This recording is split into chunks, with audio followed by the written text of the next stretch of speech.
Ooh, all right, ladies and gentlemen, welcome back to the Slim Society Show. It's your friendly neighbourhood nutritionist, as always, Connor Rhodes, and today I am joined once again on News of the Week by my beautiful and glamorous co-host. It's Will Hukin. Oh. Can we get a round of applause? Can we get a round of applause? Mini round of applause. Thank you and welcome back. Thank you for the introduction. I welcome appreciate back, William. I'm back. I'm here. Lovely It feels like it was only yesterday I was last here. Does it really? Yeah, it's flown by real fast. Back to our highlight of the week. In a good way? Oh yeah, man. Yeah, things are busy. Things are good. This is one of the highlights of my working week. I love doing the News of the Week podcast with you. That's very sweet. We started before lockdown, didn't we? And then we got COVID cancelled. Then we got the news of the year. You refused to do a Zoom cast. Yep. Fair enough. Yep. Call me out. Yep.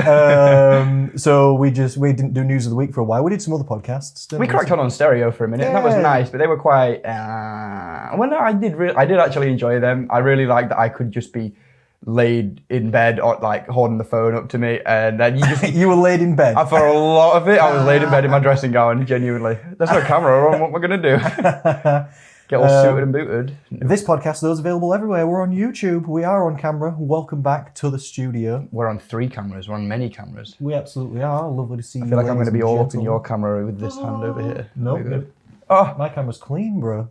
It's clean. What a production you've got going on. Welcome back to the News of the Week. Did you know that it's week 23 out of 52 in the year? That's literally truth. It's week 23, News of the Week, health and fitness, ladies and gentlemen. I've got it written down. I'm literally past halfway through, that's some bullshit. No. Would you agree? Halfway through the year? No. What? What's half of 52? No, but as in we've flown by. It's crazy. How are we halfway through 2021? 21. You don't even know what year it is. Yes, it is. It's been a confusing time, so actually I don't blame you. I've got confused about what month it is, day it is, year it is sometimes. Yeah, apparently my brain isn't counted for coronavirus. It's been crazy sometimes. No, if it's week 23 out of 52, what's half of 52? Half of 50 would be 25. Add one more would be 26. So it's week 23 out of 26 would be halfway. So in 3 weeks, then we're 50% of the way through the year. Oh, wait. Really? I don't know, unless my maths is ridiculous. April, May, June. He's actually counting on his fingers. Wow, and Will can't count. this is who you're dealing with. Do you want to know what I used to have to do in until I was about 14 in air cadets to learn my lefts and rights? Whenever they'd say left, like left turn, I'd have to look at my hands and do that shit as well. Are you serious? Yeah, and we're still counting on digits, and that's why we're still limited to 10. Unless I have to get my feet out, and then it's weird. So no. 2 pseudo-intellectuals have started a podcast. It's me and you. Yes. Let's pretend we know. We like a few to sit things. in big chairs with books between us and 3 cameras to make it look like we know what the fuck we're talking about. You don't know if I've read those books or not. You don't know anything. That's what I'm saying. There's multiple bookcases in here, and they might all be fake books. They might not even be real books. Yeah. This is just a wine behind here. It's just a facade, and then all. Yeah. I was supposed to go through in the intro what the actual News of the Week topics were, wasn't I? Intro. Let's go. We've got distracted already. The topics for this week are, number 1, woman says complimenting someone on weight loss is fatphobic and sparks internet debate. Nice. Next up, strength training as you age. Quote, I look better at 59 than I did at 30. These are real news articles, literally from some of them today, some of them yesterday, some of them last week. This is literally what's going on. News of the week. It's news of the guys? Week. Yep. 10 exercise myths from the Guardian newspaper. I think you'll like that one. I think I'll like. I want to go through. Yeah, please do. And just see what we think. I think you'll actually be surprised.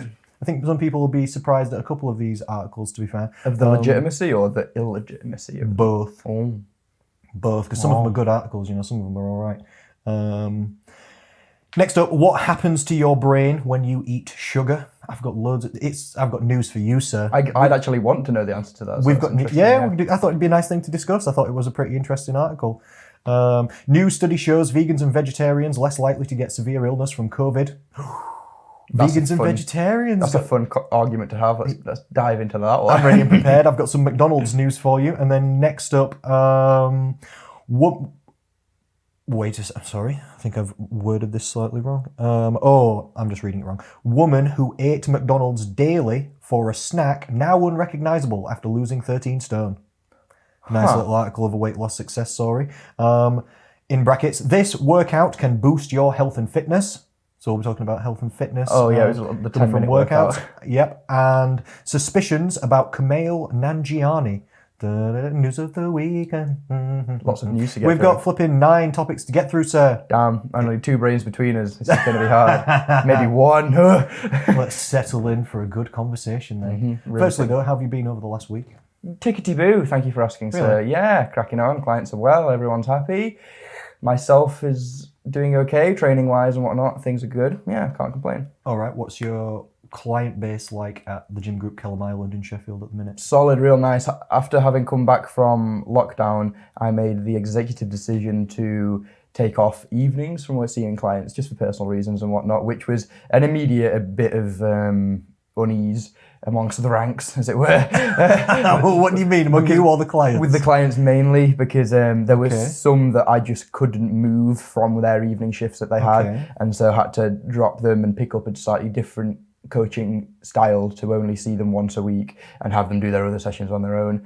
Interesting. Which when some clients come to you for accountability more so than knowledge is hard, bless them, and I feel a bit bad for leaving them high and dry, but this is how life progresses, isn't it? And that makes my lifestyle real nice at the minute. It's like what's today been 4 clients and finished at 11:30, then training, and then come and see yourself. That's quite nice for me, and now nothing. That's a chilled day. Whereas in the past, perhaps another 6 p.m. and then an 8 p.m. client as well, it just wasn't particularly good for my brain to have that at the end of the day. So it can be hard on your health, can't it, personal training? Very much so. Yeah, I took a bit of a hit. Especially because I'll stroke you a little bit. You are an excellent personal trainer, and I know you put a lot of effort and focus and mental energy into your clients. I can see it. Thank you. Like when I watch you train a client, you can tell that you're paying attention. I actually really like what you do because you are very casual and talkative in between sets with the client. Like you'll ask them things about, I don't know, common interests or what they've been up to lately, or, you know, just chatting back and forth with them, laughing and joking.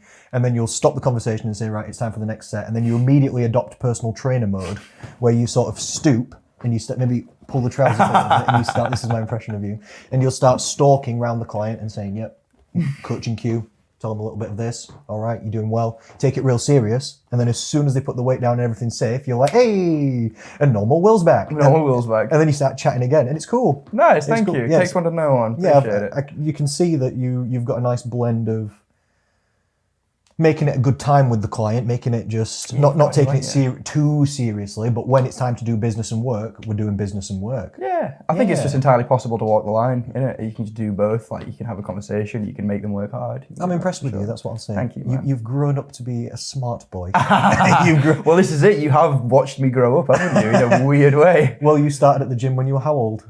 16. 16. Yeah. You've never done anything else, sir. Nope. Your nappies I've and then washed straight pots to the gym. and I've worked in a fruit and veg shop, and that's been it. Cute. Yeah, very cute. Yeah. But when you give that much energy and focus to clients, it is quite draining.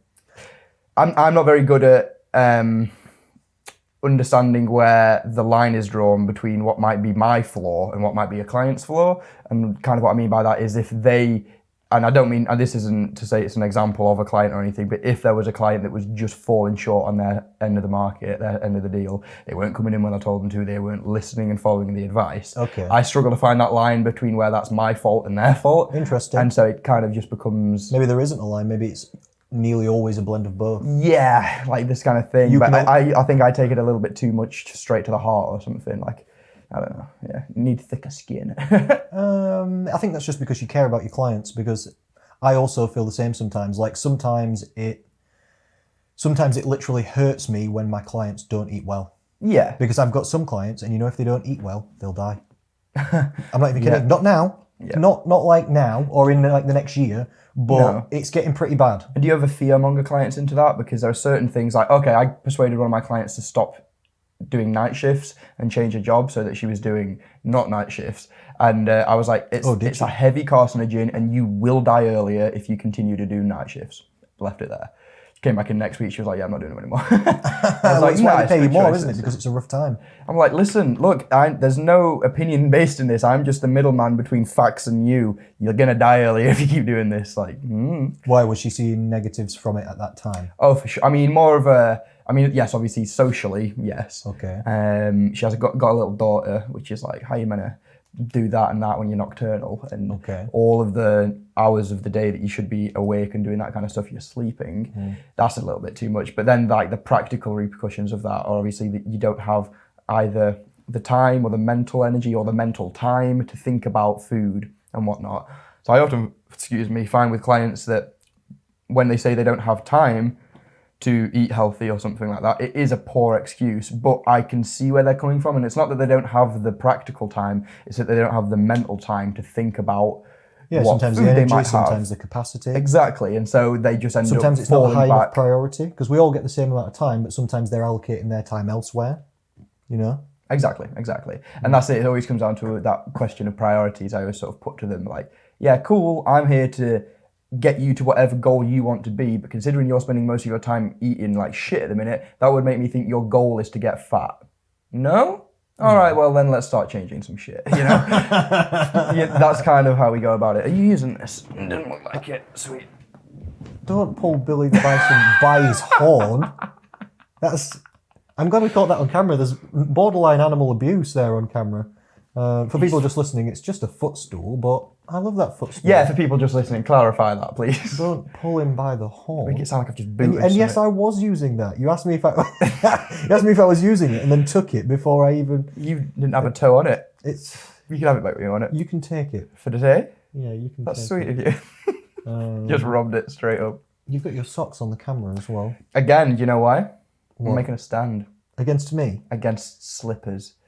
And your inability to Who's provide against them. slippers? I'm for slippers. You're against slippers. I'm always wearing slippers. How am I against? Selfishly, exactly. What I should provide you with slippers? That was the deal. There is guest slippers upstairs. You've just forgotten to bring them down. Have I though? Or has the host?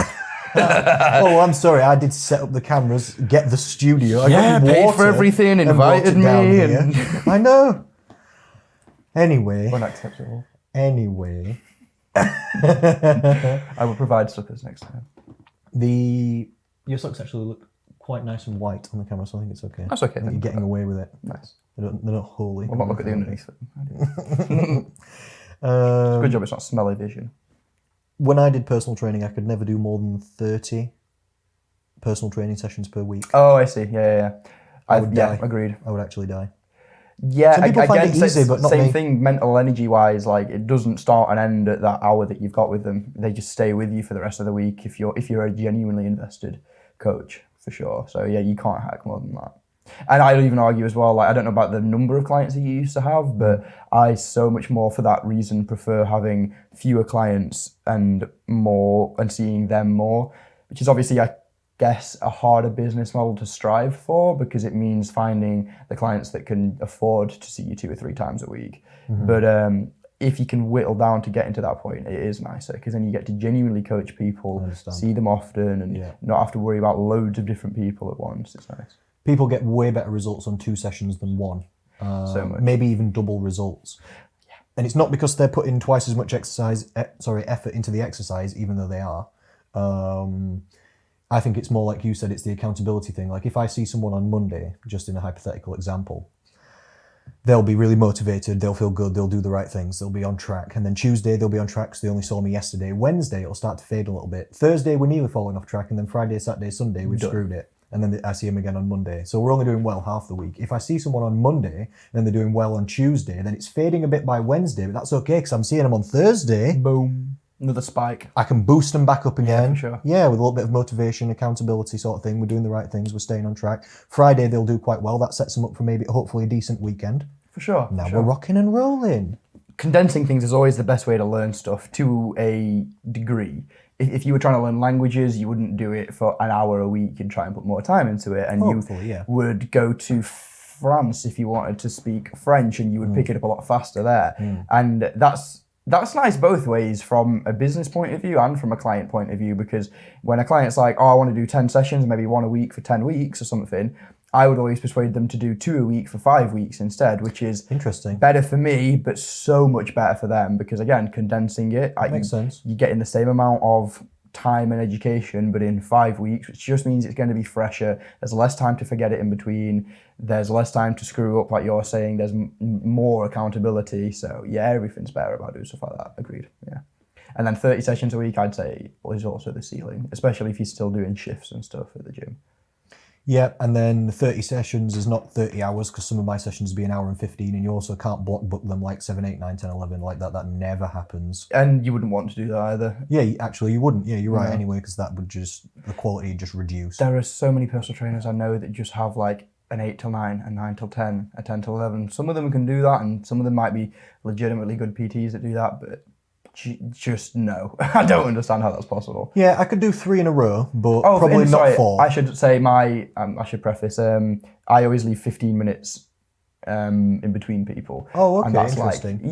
Just need to Interesting. allow for going over, make it seem like they're the only client I've got kind of thing, so that they don't feel like just another number getting churned out of the machine kind of thing. Yeah.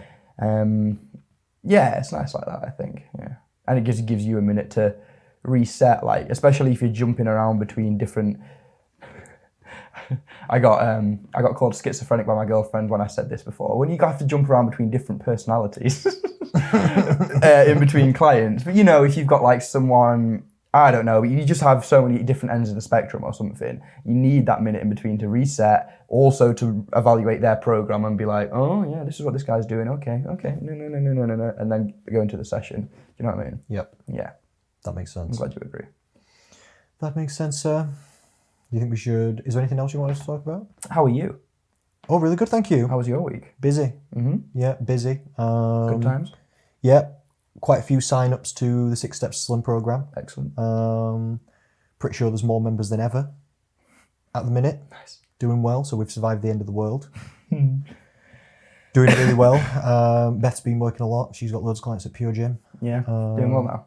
Yeah, she's doing really well. She's been doing well the entire time. She hasn't been trying to collect clients non-stop because she's taking it steady, building herself back into it. Also sort of a good idea. Yeah, so she's taking it, but now she's just been getting inquiries just through like referrals and being a good personal trainer, but then also chatting to people at the gym, and stuff like this. So really good there. I've been trying to get a tan. I've been going out in the sun. It's not really working, to be honest. I've managed to burn my thighs a little bit. But nice. Apart from that, I'm mostly still the same colour. Yeah, pale, Caucasian and pink in places. That's the game, sir. That's how we roll, baby. That's the game. Apart from that, not much else is happening. I visited some people last week. I went to visit my mum for the first time since literally the first lockdown. Oh, no. Yeah. Bless. Rotherham. Rotherham, yes. Rotherham, then pronounced by you, Rotherham, yes. Yeah, my yes, Rotherham, Will. Rotherham. I've never heard of the place, mate. Sorry, we've just trained chest. What happened then? Cramp, hard cramp. Cramp in your chest? In my chest. From training chest? Yeah. Do you get enough salts in your diet, or what's happening over there, sir? No. You want to stay hydrated?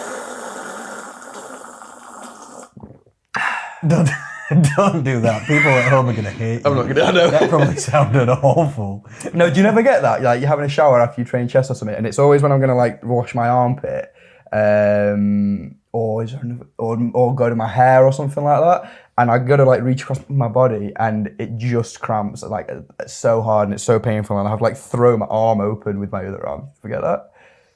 I know what you mean, but not intensely or really. What am I doing wrong? Probably not stretching enough, or maybe you're just not hydrated, or maybe you don't have enough salts. It could also, nobody really knows why people really get cramp. There's not really. Yeah, because I don't get cramp. I don't get cramp ever randomly. It's always local to the muscle I've trained. If there is one thing I'm good at the gym, it isn't being big, it isn't particularly being strong, but I'm very good at getting cramp. I'm good at proprioception. I'm really good. You're proprioception. I really am, yeah. What a specific skill, that's ridiculous. I know, it's weird, right? Go on then, define proprioception. Oh, well, technically it's like the sixth sense along with another one or something, which is proprioception is your ability to know where your body is in space and time relative to the rest of your body without using any visual cues or anything like that. So you can just close your eyes and twitch your nose, but I can't close my eyes and twitch your nose. Or if you've got your eyes closed and you're not looking at your feet, you still know which way they're pointing. Exactly. And then there's another one as well that's slightly different, that's something to do with your correlation to space and time. Like, I can close my eyes and shit don't start spinning, you know? And that's when people with vertigo have like issues or something, because those things just like flip. Yeah. Okay. Yeah. But yeah, it's just like having a good mind-muscle connection, and it just means more pain, I guess. Like I feel like I could squeeze my bicep hard enough until it tore. Could you do that, do you think? No. I could do that. I could sit here and like, there's a certain way. I used to be able to do it in school where I can like, and it starts feeling like it's going to friggin' tear, you know? No? No, I don't know. So I don't know. I think it's just really like one thing that I think you should try it on camera now, try and tear your own bicep off with just your mind. I don't think that's ever going to work. That bicep's looking pretty juicy over there. Thanks, bro. We're working on triceps at the minute. That's what's need to be hit. Are you actually working on arms at the minute? Your arms literally bigger since returning to the gym. I've taken, now that I've smashed legs for the last like 3 years. Do the bicep pose. The bicep does overpower the tricep a little bit. It's not terrible, but the tricep looks good, but the bicep looks big. Yeah, it's always been like that. I think it's because I started climbing first, which is, I guess, if we're breaking it down, starting training back and bicep. You used to do a lot of a year or two before, exactly, a year or two before any actual training and whatnot. So probably just that. Yeah. And some kind of genetics as well, who knows? Some poor tricep genetics. My brother, I've not seen your brother for a long time. I should show you my brother now. He got wham. He got far too big. Wham? Wham. What's that? Wham is just big. He's got too big, bro.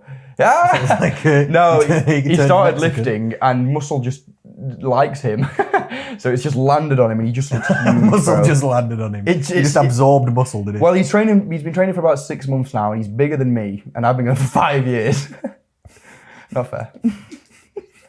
It's funny. It really is. Yeah, I've been training for, I don't even know how long, maybe like 12 years. Some people are born bigger than me. Some people can bench, some people who've never bench pressed can bench press more than me. Bizarre, innit? Literally. Yeah, you get it. Some people just made that way. I was watching a comedy podcast and this guy who doesn't weightlift started weightlifting and benched 140 for 3 after 1 month. See, I might have seen him. Was that recently?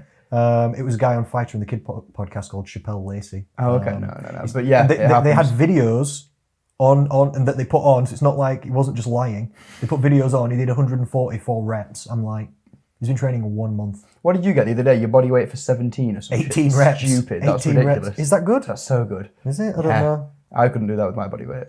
Yeah. Because I'm a little fat boy. Yeah, 18 times on bench without stopping. And what was that, about 70 for you? Yeah. Yeah. Nice. I'm probably really like 72. You know, if we're actually getting nitpicky. Bullshit then. I know. All cap, he's lying. Yeah. Someone call him out. Maybe I could have done 15 reps with 72. All right. Not legit. Well, that's why I asked. No, that is pretty I don't know if that's actually good or not. Yes, it is. Yeah. My body weight I could probably get for 10, if that, maybe.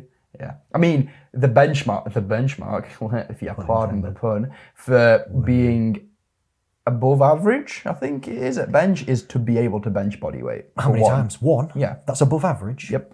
When we cast a broad net and we actually look at what average is, you know what I mean? Not like a gym average, like an average, populace-wise. I think the average, well, not the average person. Excuse me for coughing loads. It's all right. I think the person who, a man, for example, who doesn't exercise, I think on average can bench like 40 kg. I think that's like a non-trained average. I don't know where I've got... Are you picking that from a statistic? Or I'm just saying, I don't know. I was sort of saying, I don't know where that information has come from, but in the recesses of my mind was suggested then that a non-lifter can bench 40.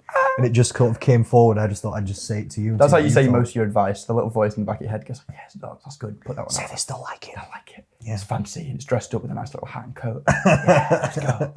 Nice, bro. It's all for narrative. That's what I think, but I don't know where I've got that information. I don't think you'd be wrong with that. And there's be a sliding factor with that person's weight, but then there's a sliding factor relative to what they're lifting anyway. Do you know what I mean? So it doesn't really matter.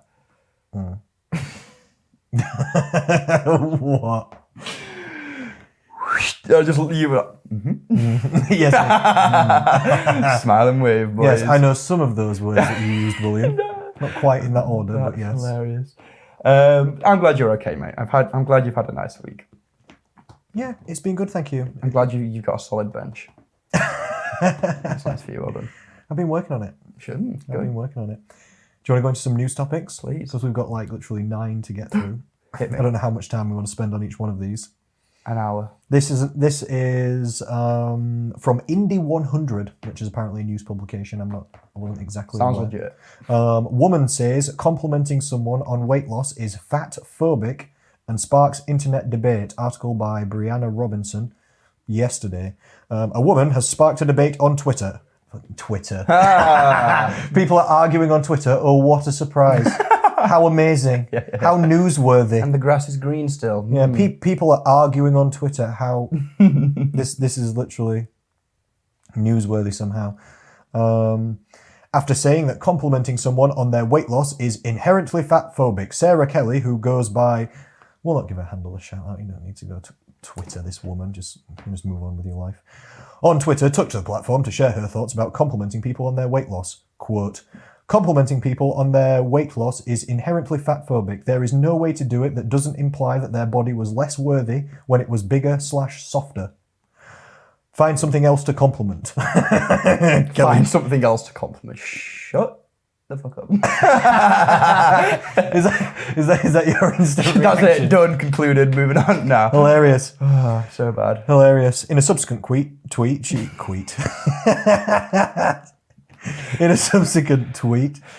she added alternatives such as, you have so much energy, it's great, as a compliment. But do you know what I'm thinking? A real about measurable fucking she true. metric. No, I'm coughing, sorry.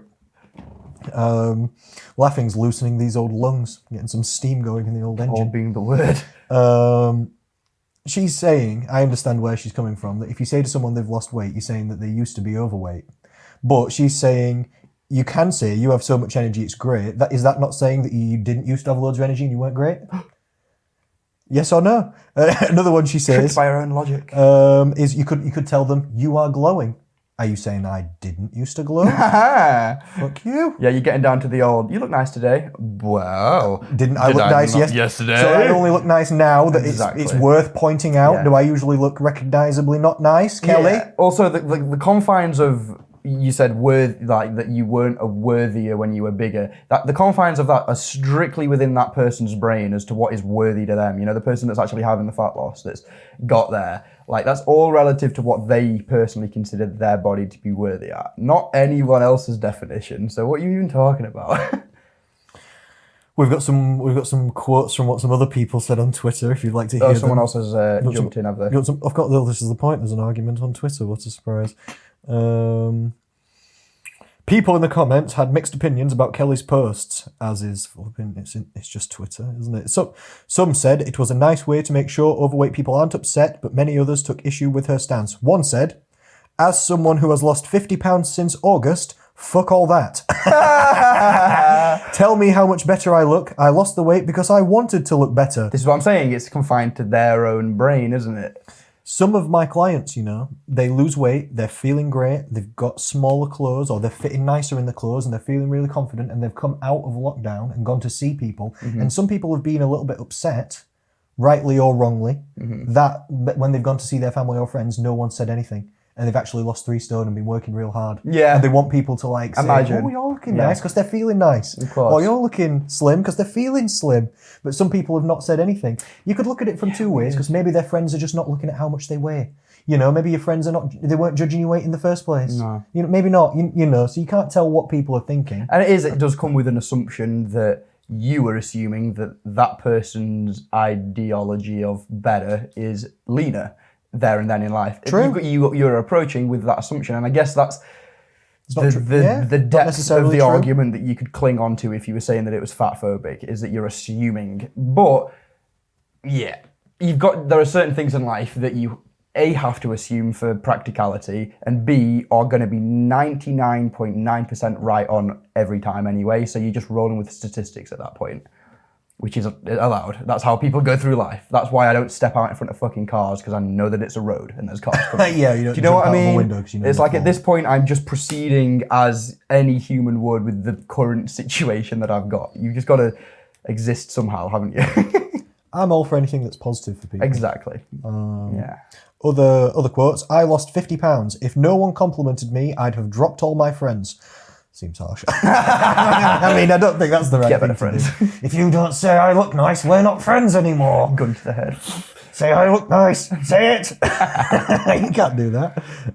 That was a lot of work and saved my life. I didn't care that I was fat and that people... And the people complimenting me didn't either. I was dying though and immobile, and they knew. So the end of the day, it depends on who's complimenting. That's basically what you just said. And I also see where they're coming from, because I know that when I In fact, I said to some chap in the gym the other day, a bus driver, who I couldn't have put my finger on how much weight he's lost, but a lot of weight. Went from a large gentleman to not a large gentleman anymore. And I don't remember actually commenting on his fat loss. I just told him he looked awesome. And I think if you just go with that general approach, then no one's ever going to be pissed off that they look awesome. And especially, actually, that was with a bloke this time round, but in the times in the past where I felt it appropriate, or that I just wanted to say well done to a female in the gym as well, so much easier to approach and say, you look awesome, you look really good, you've just been killing it, and well done. Nothing creepy, nothing weird. That can be perceived any way you want, but whatever it is, it's going to be positive. That's nice. I think that's the best way to go about it. Yeah, that's nice. Yeah, because it can be sensitive sometimes, which is where these back and forth things are coming from. It is a sensitive subject for people, isn't it? Yeah. Some people don't like their weight mentioned, for better or worse. I've had people come up to me before and say, like, are you cutting, or like, oh, you look smaller or something. Yeah, I've had people come up to me before that themselves are new to the gym, not particularly switched on to the fact that I hate how small I am and want nothing to be, nothing except to be bigger. And they come and be like, you're looking small and like good and wiry or some shit. And I'm like, oh, fucking great. Yeah, and different perceptions of what is good. I once had one of my Chinese clients say to me that I would be perceived as a god in China. And I was like, okay, why? And they went, because you're skinny and pale. Which is obviously the two like beauty standards that they hold on a little pedestal. Whereas over here, what you're going for. I ain't going for skinny and pale. You know, I want juicy tan boy. What are you gonna get? You are skinny and pale. They're complimenting you. And that's it. That's funny. Yes, I think you also have to bear in mind someone's intentions a little bit. Yeah. Oh dear. Yeah, we'll move on from this one. But Ronnie B831 on Twitter says, if somebody makes the effort to lose weight, why shouldn't they be complimented for achieving their goal? Yeah, if we're positive, right? I mean, if you're trying to be nice, then sometimes it's about your intentions, isn't it? If you're trying to be nice. Blurred lines, but yes, I agree. Viti Dal, unknown, with this logic, a compliment on anything is degrading to something else. That's basically what I said. Like, yes. Yeah. If you just keep following that. Like if you want to, yeah. If you want to hate life, go for it, man. If you want to see the bad in everything, ways, yeah. Can't you, so. Okay. Yeah. This person's name Ship of Theseus. Tag Jewish space laser. I don't know what. I don't know what that is, but okay. I know something about the Ship of Theseus, but can't. I don't even know. His profile picture looked cool though. Oh no, the Ship of Theseus is. If you were to remove a plank from the Ship of Theseus one by one and put it in a pile and if you were to replace a plank one by one to rebuild the ship as it broke, at what point is it not the Ship of Theseus anymore, but it becomes something new? Is it? Yeah, I think so. In the metaphysics of identity, the Ship of Theseus is a thought experiment that raises the question of whether an object that has all of its components replaced remains fundamentally the same object. You got that perfect. Thank you. Good man. I've never even heard of this. I've never even heard of this, I don't think. Interesting stuff. Or if I have, I've forgotten. It's brain stuff. It's interesting. I have no memory of this. That's why I know nothing except the first line of it. The concept is one of the oldest in Western philosophy, having been discussed by the likes of Heraclitus and Plato, 500 to 400 BC. Hukin over there. Yeah, and Hukin. in with Plato. Mr. Philosophy over here. Beautiful. As you were. He says, I lost 80 pounds last year. Good going, sir. That's every single person who notices and asks how I lost all the weight makes me feel great. I hated being fat and there was nothing good about it.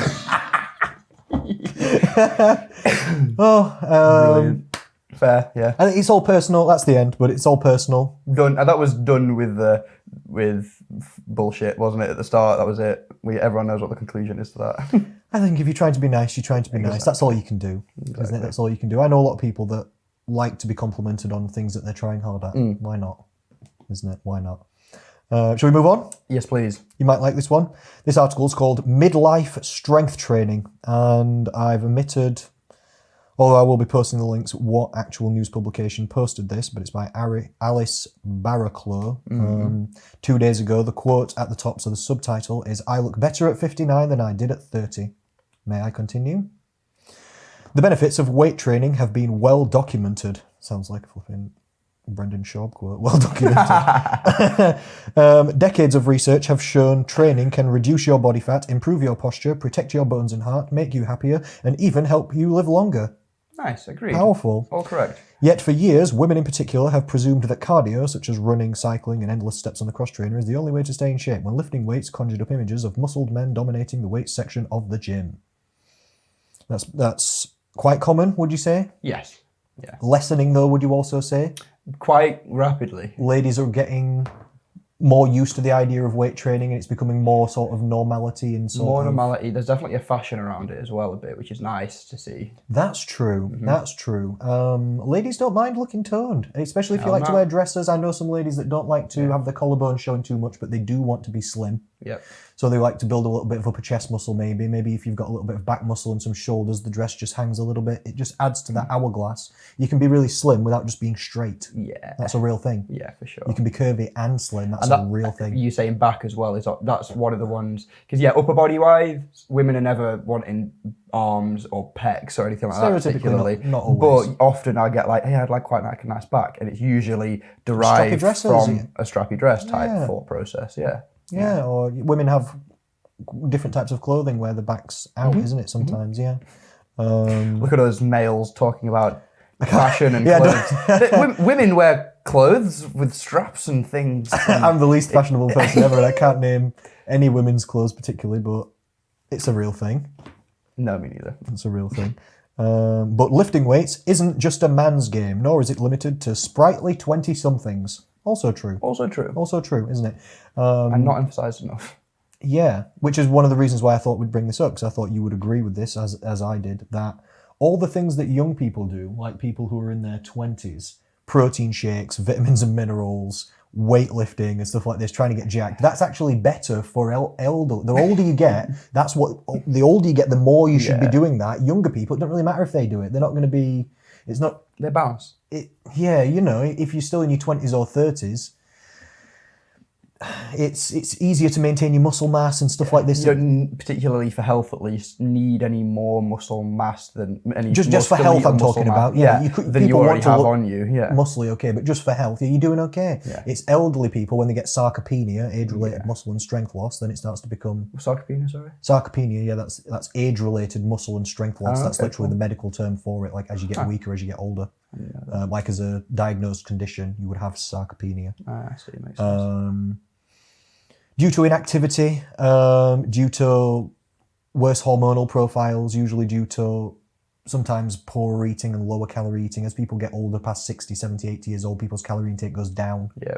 Because you find a lot of elderly people, maybe their kids have left or something like this. They're not cooking big massive meals like they used to. I can't be bothered. Yeah, they can't. Yeah, they can't always be bothered all the time. Sometimes you ain't got teeth. Yeah. As well, so it's like, you know, or just like, dear. there's just different issues. Yeah. Yeah, you've eaten loads of stuff by the time you're 80. Some people are bored of it. You've only been chewing every day. You're like, God. For God's sake. It's a weird way of looking at it, that. By our early 40s, most of us are starting to lose muscle mass at a rate of about 5% per decade. I've heard, another one of the facts that appears to me from the back of my mind, which I have no literal backing up for whatsoever, that I've heard it can be about 1% per... Yeah, that would be. What did you say, 5% per 1% per year after a certain age, yeah, but I forget what the age is. Yeah, but this is saying after 40s... 5% per what was 5% per decade, so decade. 0.5% per year after you're 40. Okay, yeah. Might make sense. Yeah?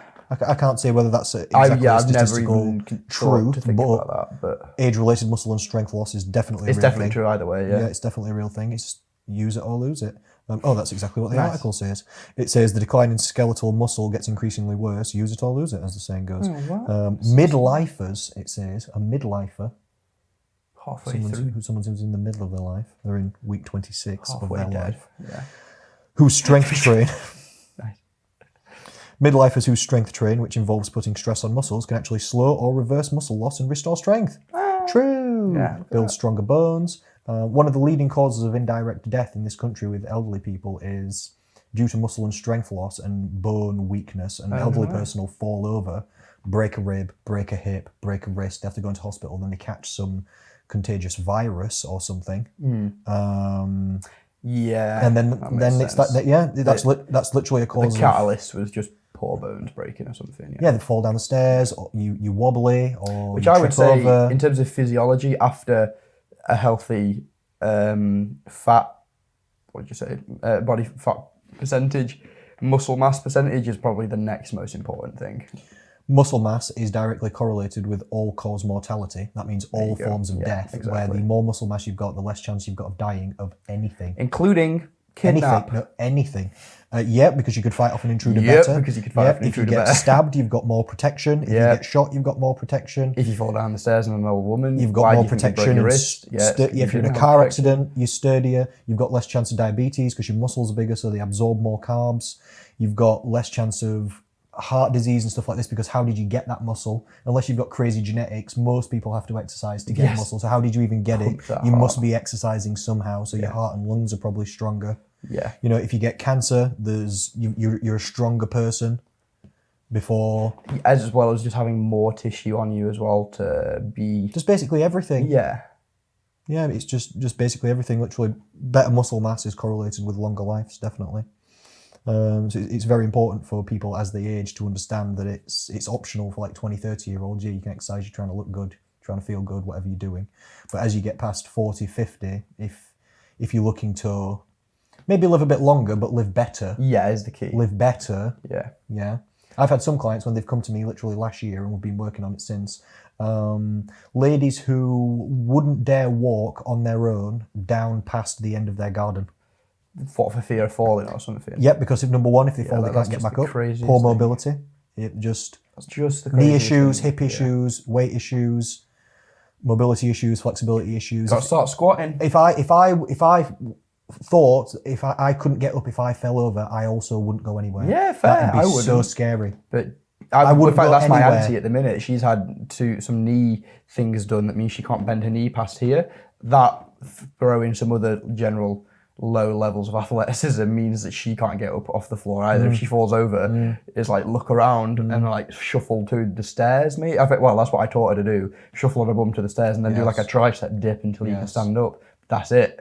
I've literally done Zoom personal training sessions with some ladies over lockdown and done getting up and down technique sessions. You told me that, yeah. And one of them got to the point where she could get up and down off the floor, and she was like, "Connor, what I can do, yeah, literally, changed my life." Yeah, literally, yeah, because now more freedom.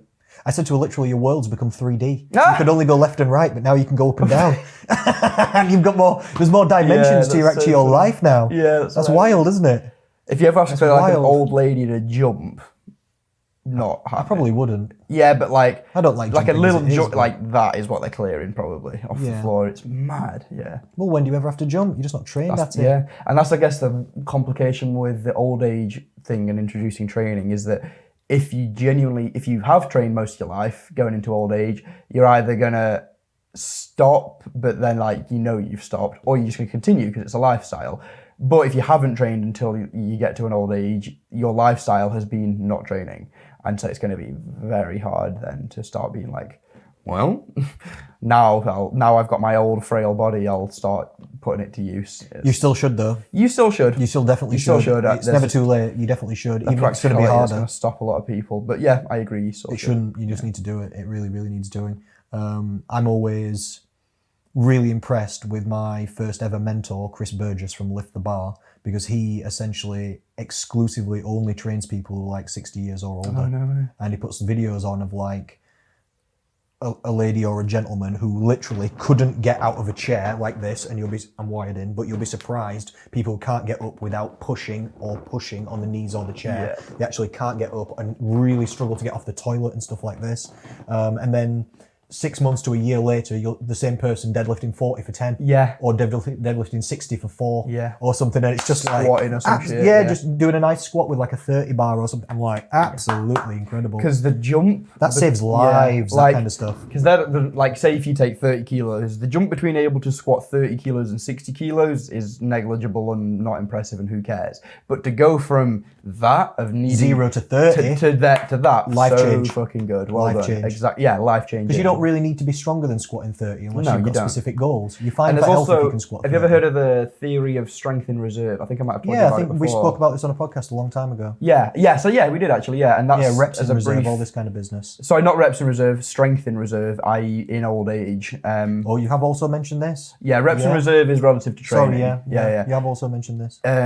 Having strength in reserve is having, and the example that you'd use is like if you take someone that could squat 100 kilos versus someone that could only squat 20 or something, and both those people fell down the stairs and got injured and put in a wheelchair for a little bit, the ceiling of the person that could squat 20 kilos, their ceiling for athleticism was a 20 kilo squat. And beyond that, probably a light jog, but generally just walking around day to day. So if that person falls down the stairs and takes that much time to recover and come back to life, they are then limited. Their new ceiling will probably just be walking. So they'll not be able to jog it ever again, maybe, if they're like old enough. We're talking maybe to say they're 50 or something, these people. If it's a 50-year-old that squat 100 kilos, they fall down the stairs, maybe they can then squat, maybe they can then squat only 80 kilos or something, 70, and then, oh no, they can only squat 70, 80 kilos, but they can still run, they can still play with their grandkids, this, that, and the other, and that's the importance of it, yeah. That makes sense. Yeah. And specifically with the exercise squats as well, because the squat is, I'd argue, maybe the only exercise that is a movement. It's a human movement. Of life, before it is an exercise. Do you know what I mean? Yeah, because you have to squat in day-to-day life pretty much. Getting out of the chair, exactly, Yeah, that makes sense. Yeah. That makes sense. Like walking's not really sometimes classed as exercise, even though it kind of is, but it also kind of isn't. Again, depends where your threshold is. Depends who you are. Yeah, but no. Two things about that then. Yeah, I agree with what you've said. So if like, for example, I broke my leg and I had a pot on or something and I lost some muscle mass, it wouldn't be that big deal because I've got decent leg muscle mass. If somebody who's got poor leg muscle mass lost muscle mass, that might be an issue. Exactly. Sort of thing. It also reminds me of a story that I don't actually remember, but that I've been told several times. Good story. When I got diagnosed with cancer when I was only like 8 or 10, I can't even remember, young. I think like 8 or something like this. The doctor, it would have been in one of the Leeds hospitals, said to like my mum and dad, oh, your son's got cancer. I'm really sorry. Shit, yeah. My dad said, really? Because yesterday he was doing like one-handed press-ups. And the doctor said, good, that'll help him. Ah, sweet. Literally, so he understood as well that if you were a bit of a stronger, not that I was a strong kid, but you were a light kid. Yeah, I was a light. You were a chemo kid with no weight on you, doing one finger push-ups, all 30 kilos of you. Just interesting. You just reminded me with the story. No, you're dead right. Yeah, with the Makes strength sense, and reserve it? thing, it just jogged that memory for some And reason. I think you could really get lost in the science of that. But if you go to the extremes and you put a bodybuilder that's just juiced out of his mind on a hospital bed or something, there's just so much more. I always forget the word. It begins with D. That means going backwards. Degenerative. There's so much more like degeneration to happen to that person to get to a point that they're a frail, bed-bound person. Yeah. If they've got that much muscle tissue on you, muscle falls away fast if you don't utilize it and take it through training and whatnot regularly. But so much slower if you've actually got it in the first place. Yeah, I'm sure you'll agree. I agree. So next topic. Yeah, next topic. Weightlifting is not only for people that want to be bodybuilders or jacked. If you want to be healthy and live longer and better and have a better quality of life and be free of all more diseases and ailments and issues, then weightlifting, it's good. Stay strong. I'm going to skip down to the bottom and then I'll go back because I know you said you wanted to talk about this. So talk about the guy. Don't talk about the article I had because your article seemed better. But talk about. That's exactly what I was going for. Okay, good. Yeah. So you wanted to speak about Kumail Nanjiani. Have you seen him? Is that right? Yes, I've seen this guy. Yeah. Ladies and gentlemen should Google. That's not going to work. No, it's not. You can't be able to show the camera, but you can Google his name. It's as it sounds with a K at the beginning. Kumail, Kumail, and then it'll come up. But it's Nanjiani with a J, which is spelled as it sounds. What do you have to say about this gentleman? I've seen his crazy physique transformation. Yeah. It's just it's an interesting one. There could be some sauce going on there. Some sauce of what kind? Some creatine supplementing. Creatine, you say? No, it's obviously as a if creatine. That's the joke in the industry, isn't it? No, it's an interesting one because obviously the immediate question is, has he done it naturally? And who knows? Who knows he's going to be? First of all, I know too. when I said who knows, I had an answer to that. That wasn't rhetorical. We know, but it is blurred lines still. I'd think because if we were to look at his physique, is that physique achievable for someone that has the right genetics to get there? Yes, every day of the week, absolutely. Definitely. Maintainable? Yes. Yeah, but if you had good you'd genetics probably and want to train bulk hard, up every blah, now and then. He's maintaining year-round shreds at the minute, so that's red flag number one. That's red flag number two to me. Red flag number one to me is the crazy speed of the transformation from never doing much training, because that's the main thing, to looking like literally a superhero, which is what he's done it for. If you find like a before and after photo, it's crazy. And also the age that he's coming out of to this kind of lifestyle. True. Dude's in his 40s and has been the token doughy little Indian dude in everything on cinema forever. And then all of a sudden he's gone, nah, I'm gonna be the jacked Indian dude. And he's going to be a superhero, isn't he? Yeah, he's, and I can't wait because name a bigger nerd. Yeah, he's going to be awesome. He's in Eternals, and he's also just been cast in Star Wars, which is very interesting, which I think is why he's keeping it up, the gains. I actually think as well, Will, that you're being... yeah, I think you're right. Don't call me out on it. Inadvertently, accidentally racist. No.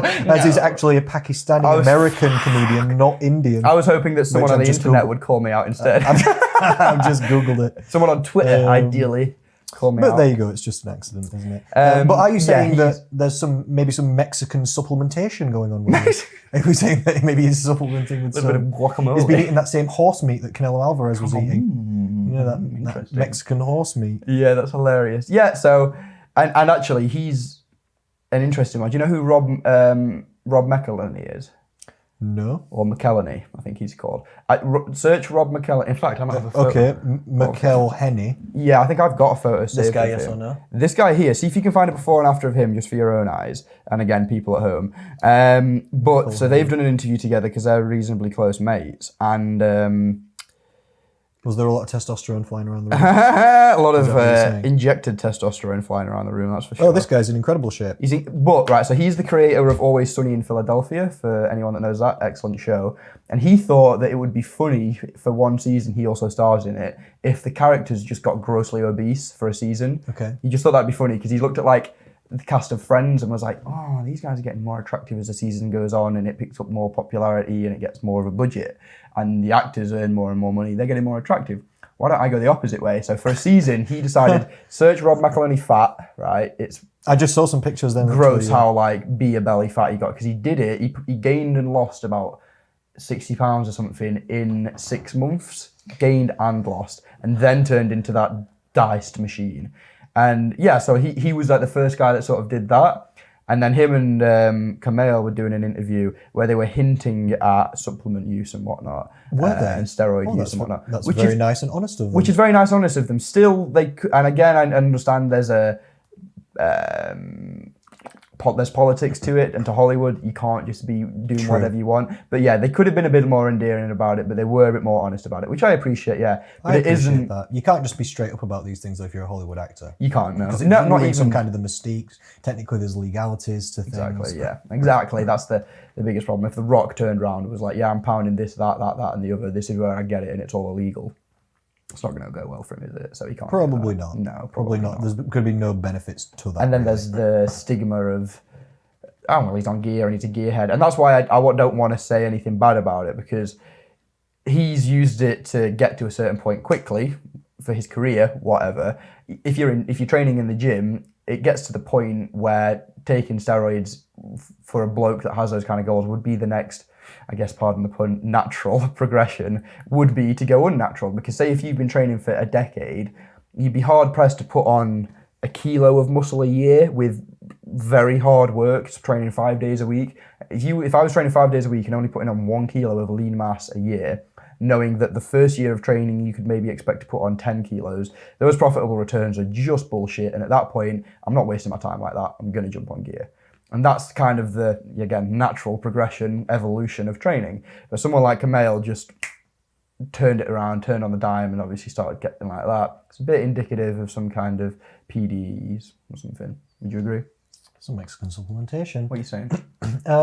Yes, I agree. Probably what he's done is use a little bit of the sauce to jack himself up real fast, and then he's probably switched over to a testosterone replacement dose, which will be A lower dose. A lower dose, but a high testosterone replacement dose, because these things are not illegal in America. You can just pay doctors just to get. You can get growth hormone, you can get testosterone, you can get some decathlon in there if you wanted to, on a legal prescription for health, literally, because his testosterone levels might be declining, especially after steroid use, especially at his age. Probably get tested, low testosterone. Oh, doctor, help me, I please. wonder if you can claim that on mental health. Maybe you could. Mental health would be a part of it if you had low testosterone. That does give people... No, if you were just... No, nothing physiologically, but you were just like, I'm small and I don't want to be. Pump me up a bit. Let's go. Low testosterone levels can give people like erectile dysfunction and stuff like that as well. True, so that too. You could go for that kind of. Yeah. That would work. Whether it, if it was true or whatever. So probably he's jacked himself up a little bit and then dropped down to a high testosterone replacement level dose, and now just maintaining and just going up a little bit. That'd be a smart thing to do. So what would your thoughts be on both steroids in general and steroids in Hollywood? In what way? I don't know, just your personal opinion. Like I've given my 2 pence on like that it is just at some point. Again, if you're trying to be a strength athlete, if you're trying to be a physique athlete, whatever, it does get to a point where the profitable returns of the amount of blood, sweat and tears you're putting in versus getting back is just bullshit. It's demoralizing and it's awful. And so it makes sense that you're going to do it then. Again, and I should say, in my head, I would like people at that point to then not go writing home about it, but to proceed still telling the truth. Like if people were to ask, like pull them aside and be like, yeah, but listen, which is why I see that it's hard for people that might just be behind a camera. You don't get to talk to the other person and be like, yeah, no, but listen, it's fine, because, it does just immediately seem like a bad thing. But I'd be interested to see what you thought. Number one, I don't care what people do.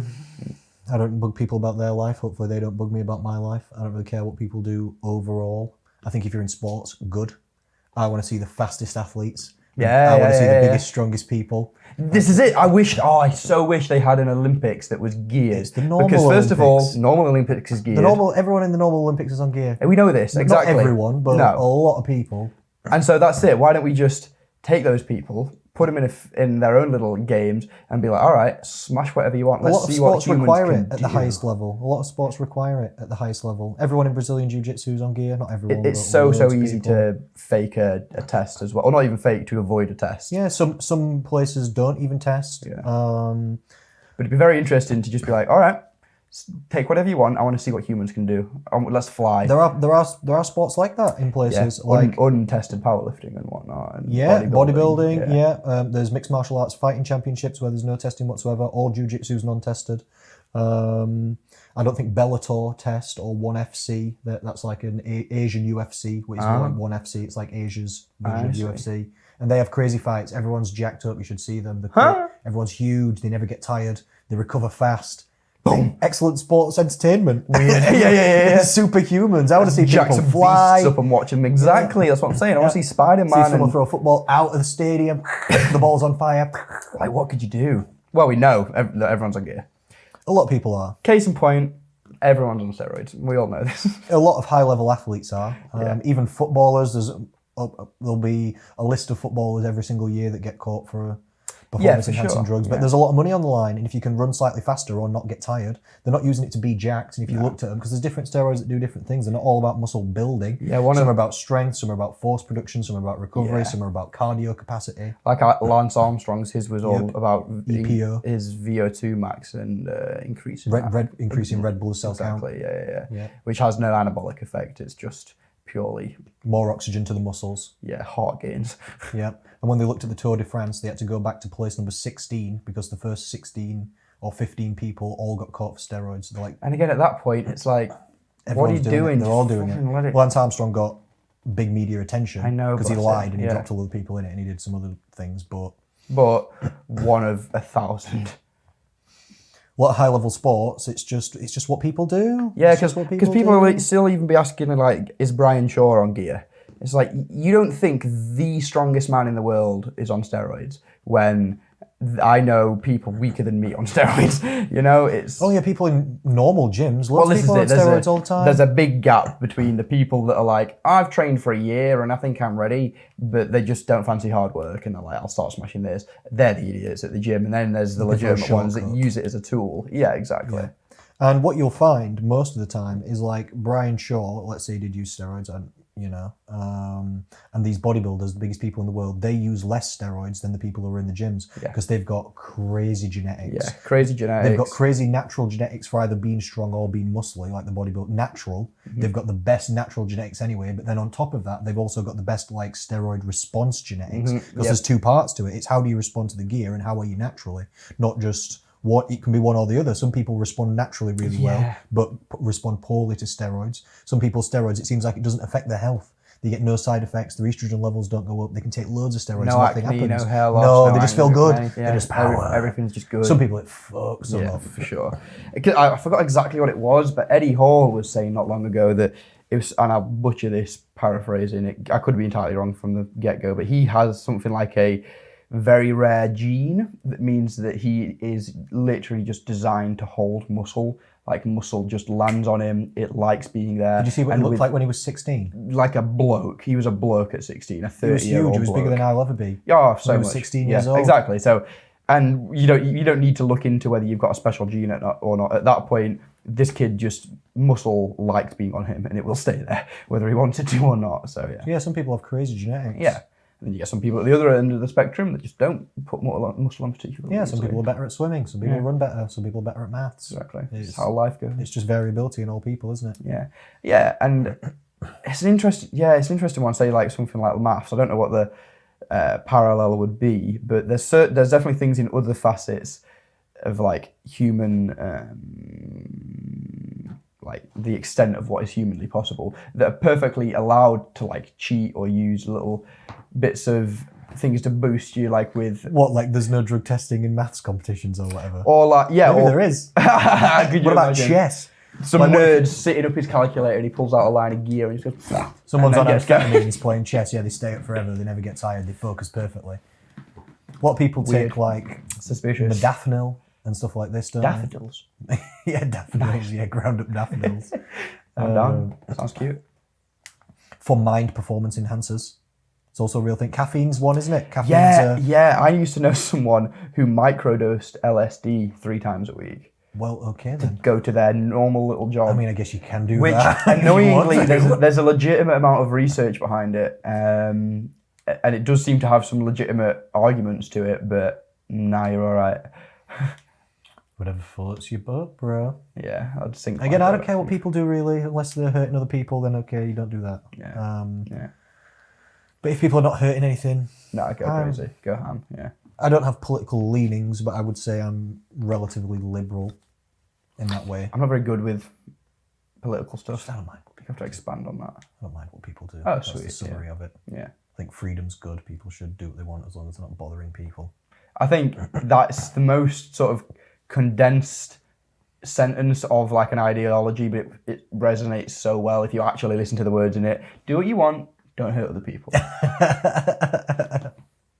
Try and smile if you can. Done. That's it. Yeah, like if you just keep coming back to those 2 points, there are no real loopholes to that. Are there? It'd be a good base foundation to start off at least. Yeah, wouldn't it? you know what I mean? Yeah. At least, yeah. I reckon next one. I think next Kumail's one. jacked, Rob McElhenney's jacked.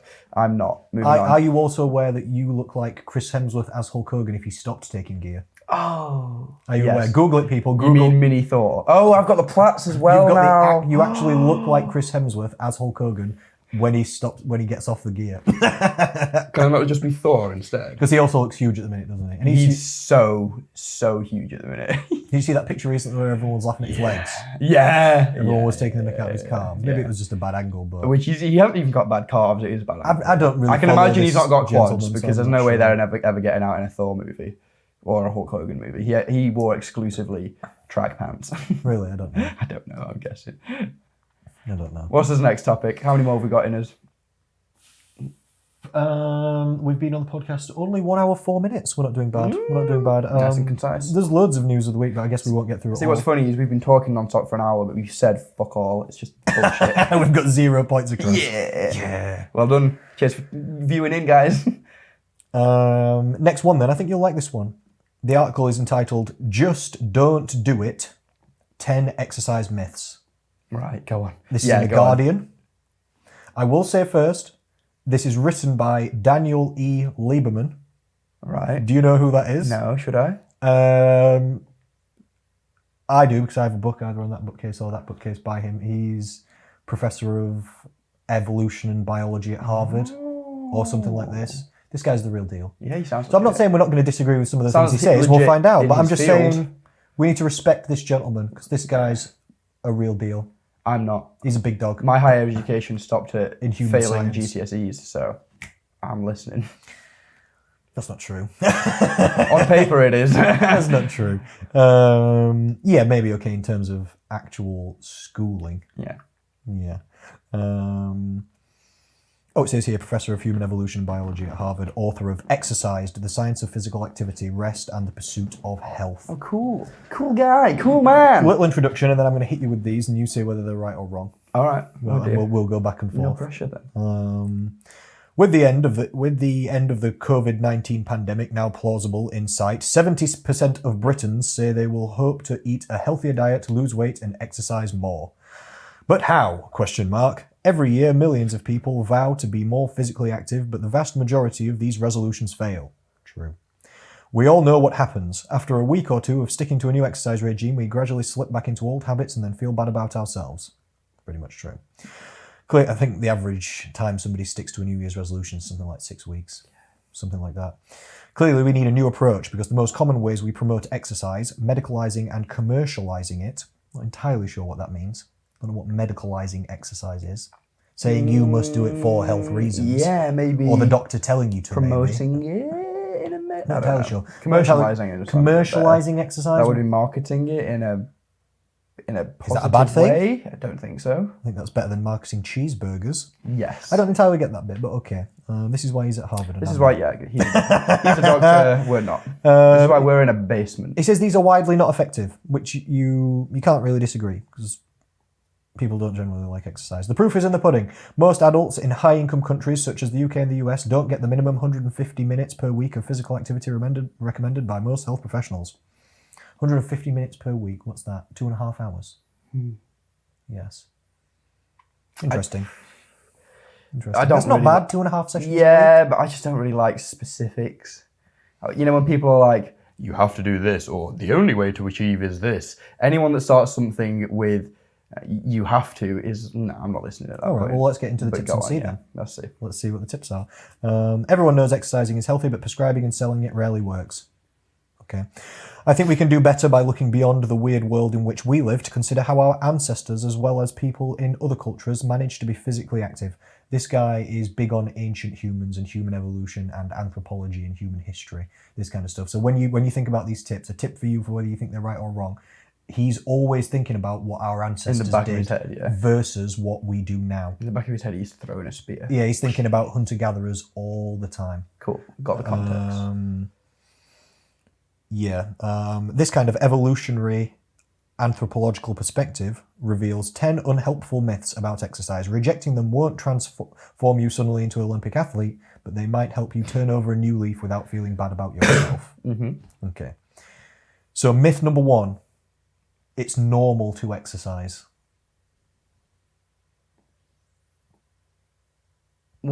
Silence. I'll tell you where. Okay, I know what you're thinking, so I'll tell you where he's coming from with this because he's not wrong. He's always thinking about hunter-gatherers. Hunter-gatherers would not exercise. No, not formal exercise. No, because they are exercising in day to day. Always just for like day-to-day life. So he's saying exercise is not a quote-unquote normal thing because if you take into account all of human history, for the vast majority, there was no reason for anybody to exercise. Yes. I'll read you the little paragraph underneath it. It says, whenever you move to do anything, you're engaging in physical activity. In contrast, exercise is a voluntary physical activity undertaken for the sake of fitness. Okay. You may think exercise is normal, but it's a very modern behavior. Instead, for millions of years, humans were physically active only for 2 reasons: when it was a necessity or if it was rewarding. Necessary physical activities included getting food and doing other things to survive. Rewarding activities included playing, dancing, or training, or having fun to develop skills. But no one in the Stone Age ever went for a 5-mile jog to stave off decrepitude, that's the actual word used, or lifted weights whose sole purpose was to be lifted. Great word. Yeah, no, and it makes sense because I guess they'll have thought more about efficiency back in the day. Like, we eat now because, we train now because there's just a surplus of food everywhere and we can eat everything. And we have the time to eat it. We have all the resources we need to eat everything always. Whereas back then, they would have just had the complete flipped mentality. Like, we are creatures of being lazy naturally, and it's because we need to reserve that energy, don't we, for the natural, normal exercise of throwing a spear. In a hunter-gatherer world of the past where calories were hard to obtain, Exactly. gaining Precious. body fat and gaining body fat and obtaining calories and Was the goal. that's a good idea, especially if it's an ice age, which has been like 5 ice ages in the past human history. Yeah. Why do we think that's what our body's natural disposition is to cling on to shit like that? Because it's Good not for meant to survival be in there all those- the time, yeah. In those environments, it's good for survival, but now that's not the one world that we live in, is it? So this brings us on to the second myth. Avoiding exercise or exertion means you are lazy. Myth. Again, the point is coming across here, so I'll give you a little bit of context. I would say nah. I don't think it does make you lazy. No, I agree. It doesn't make you lazy. Basically, what he's saying is no one likes exercise because we're not really. Exercise is a modern thing that we just have to do. It goes against our natural disposition to not exercise. I also think that there are, in at least today's modern society, there are different versions of lazy, and it's entirely proportionate to whatever someone's goal is. Like you can be physically lazy. If you're a lazy athlete, that might be training 2 or 3 times per week, but that might suck because you might need 5 sessions to be the best in the world. You might be, or you could be somebody else that might be crazy. I'm really lazy when it comes to anything that I need to do, like logistics wise, like get in touch with my accountant, sort some bank crap out, deposit a check, anything that like is helpful to me. Go to the dentist. I've had a hole in one of my teeth for the past year because I'm really bad at doing crap like this. Yeah, currently in the process of trying to get my hair did because and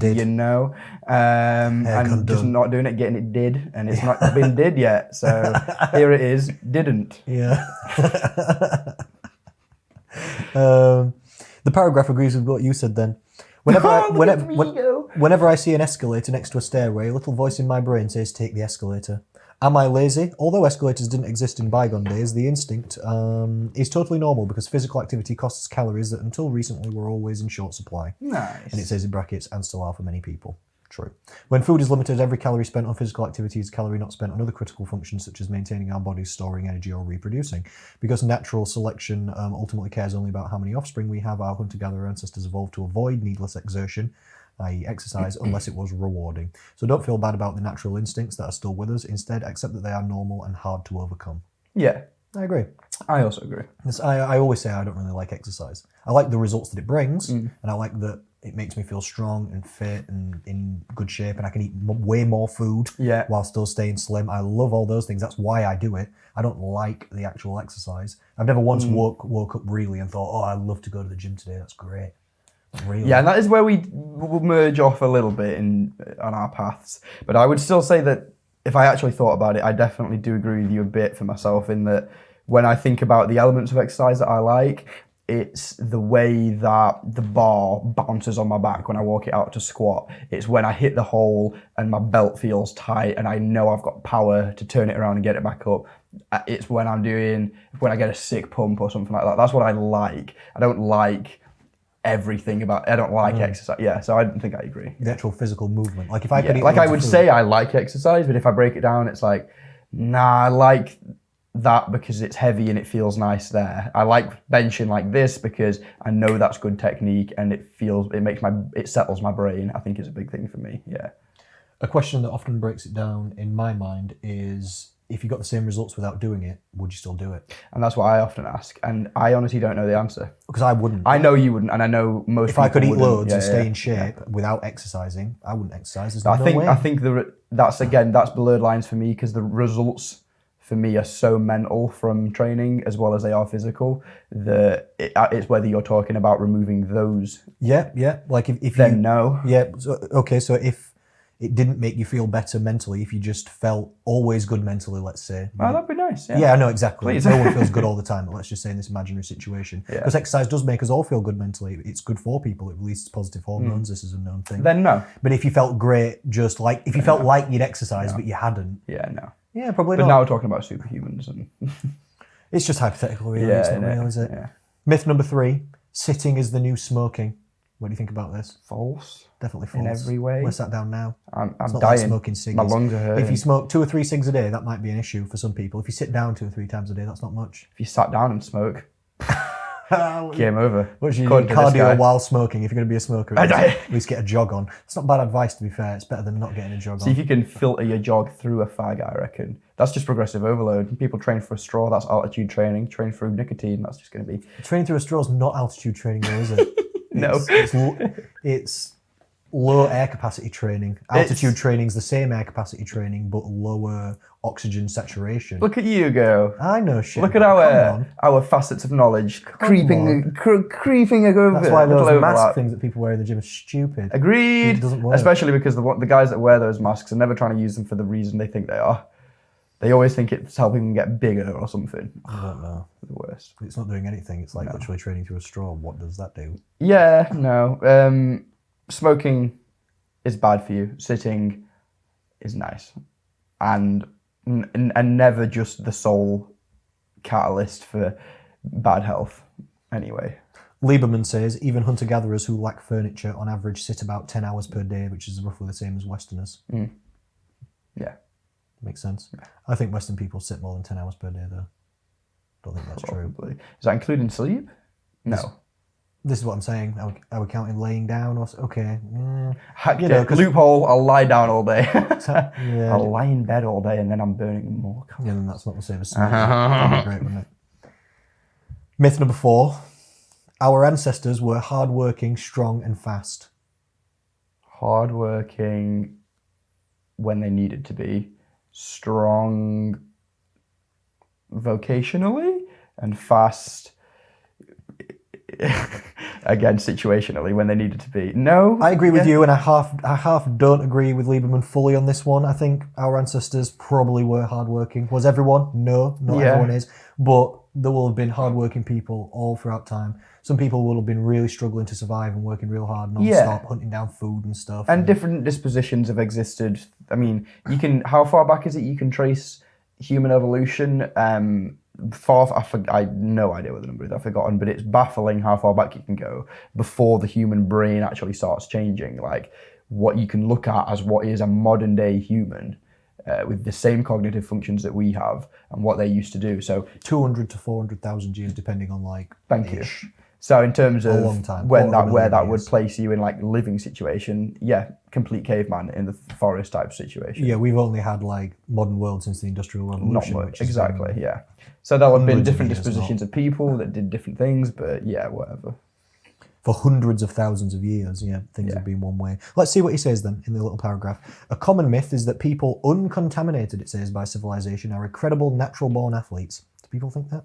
Who are super strong, super fast, and able to run marathons easily. Do people think that? He says it's not true. I don't know if people think that. I don't think that's true. Most hunter-gatherers are reasonably fit, agreed, but they are only moderately strong and not especially fast. Maybe true. Yeah. Their lives depends fast compared to what? Compared to somebody who's got a desk job, they're fast. Compared to cheater, slow. Yeah, or Usain Bolt, someone who trains for it, slow. And that's that's they're not just training because, for it all day, all night. if you look at like the Aborigines in Australia or something, like humans, we are to this day the best endurance animals on the planet.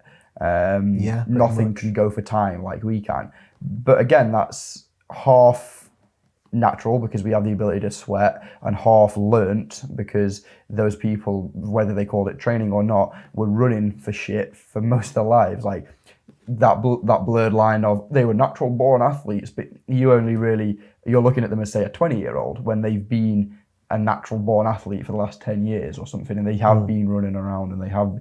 some athletes have like a lifespan of like 6 years. Yeah, like what you're talking about. Career. Yeah. So interesting, whatever, yeah. Yeah, and they're training for it the entire time. Yeah, the running after prey and stuff, it's called persistence hunting, isn't it? Yes, yeah. Called persistence hunting, yeah. We just hurt it and then wait till it dies. And follow it. Or like you said, most animals can't sweat. Or most like game that we'd hunt, they pant like dogs and stuff like that, and you can't go and do maximum oxygen capacity while panting. This is impossible. So they can't dissipate heat while sprinting like we can. So we can just we can outrun them trek, basically. yeah. We're not that fast, but they'll sprint off into the distance. But if you keep chasing it, after like 5 miles, it'll just lay down in like some shade, and it actually won't be able to get up the animal. And and you see it like how many times like you come across a dog that's heat exhausted, like scared out of its wits, but genuinely just unable to move or something. I don't have dogs, so I'm not sure.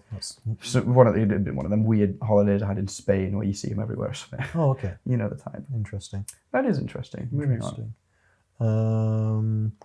Their lives aren't easy, true, but on average they spend only about 2 or 3 hours per day doing moderate to vigorous physical activity. I have heard that in studies they've shown that hunter-gatherers, it would only take them like 2, 3, 4 hours to like hunt the food and get all the stuff they need, and the rest of the time they just chill. And it's actually a pretty chilled life, accordingly, not like you'd think. Sounds Unless nice. you've got to fix something or do some work, I guess. You got to change a friggin' light bulb. 3-man job that. Three caveman job that. Anyway, myth number 5: you can't lose weight walking. Definitely a myth. Yeah. Walking is your second best tool for fat loss, ladies and gentlemen. I'd be interested to know. Follow your 6 steps to slim principles. It's principle 2. From the man himself. Here we go. The walking man. That's just who thinks you can't lose weight walking. That's not real. This guy. It's the second most effective thing you can do statistically. Well, Mr. Doctor, this guy thinks differently, so let's see what he has to say. I can remember his name. No, he thinks it's a myth that you can't lose weight walking. He's saying you can, because you definitely can. Okay, good. Okay. Yeah, these are all myths. Those are all myths. I need to keep switching it in my head. Yeah, sorry, that is mildly confusing. So yeah, we agree with him. He says, until recently, just about every weight loss program involved exercise. Not sure if that's true. Recently, however, we keep hearing that we can't lose weight from exercise because most workouts don't burn that many calories and just make us hungry, so we eat more, which is kind of true, to be fair. There's also... That's summed up well. There's also... what's it called?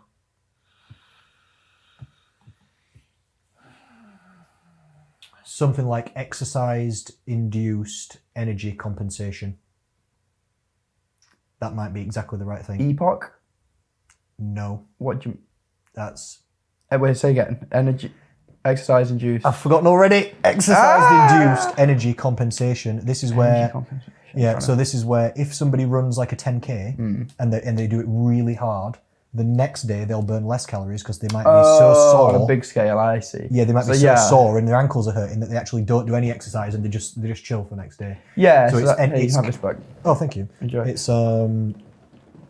calorie or energy reduction based on exercise. So not only does exercise make you hungrier and, to be honest, not burn that many calories, a lot of people, it's found, if you look at studies, they burn less calories later in the week the more calories they burn during exercise. Yeah, so there's a practical effect, there's a social effect to that, there's a psychological effect of it. Like, even on a smaller scale, people, when they're like, oh, I've gone to the gym, I've been in the building, I've done this, therefore I've done the work and now I can eat, is often a mentality you see. There's also food compensation where people feel like they deserve a treat. So a similar kind of thing to that, I see what you're saying. That would be a similar kind of thing. Exactly what you're saying. Yeah. But 10,000 steps, if you weigh 70 kilograms, burns about 250 calories per day. 10,000 steps, 70 kg body weight, 250 calories per day. Yeah. Something close to that. If you weigh more, you burn a few more. It's about right. Yeah, it depends obviously on different things. And more than that, I just trust you on that. And it's not a crazy amount, 250 calories per day if you do a 10,000 step count. But over a year, that adds up to a lot. In fact, I'll work it out now. Yeah, because what were we saying? It adds up to 91,000 calories over a year. Because what were we saying the other day was 200. Last week's podcast. Watch it if you've missed it. Talking about some putting on, what was it, X amount of weight over some amount of years by just having a 200 calorie surplus a day, and how much it was multiple stones in like 2 years or something. Yeah, I can't remember. 4 or 5. I think it was 5 stones or something like that over a 200 calorie deficit. Over that was 200 calorie deficit surplus, 200 calorie surplus a day, and so this is just the other direction. Crazy. It's nearly 3 stone. Sweet. I've just worked it out again. Yeah, it's nearly 3 stone. Yeah, so there's the same maths flipped the other way around to put it into scale. This is an interesting thing for people to understand as well, because did you know that every pound of fat you add to your body, that increases your calorie maintenance by 2.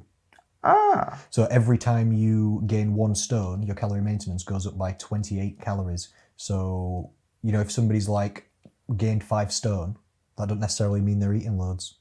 They could be eating 200 calories too much, and steadily at 28 calories per stone, they'll rack it up and rack it up and rack it stones and stones. And it's just happened gradually, just over slowly, so many years, just over time. And that's the brutal thing. Like, I'll get a client coming to me and asking, like, how long can I expect to lose all this weight? I'm like, how long did it take you to get it?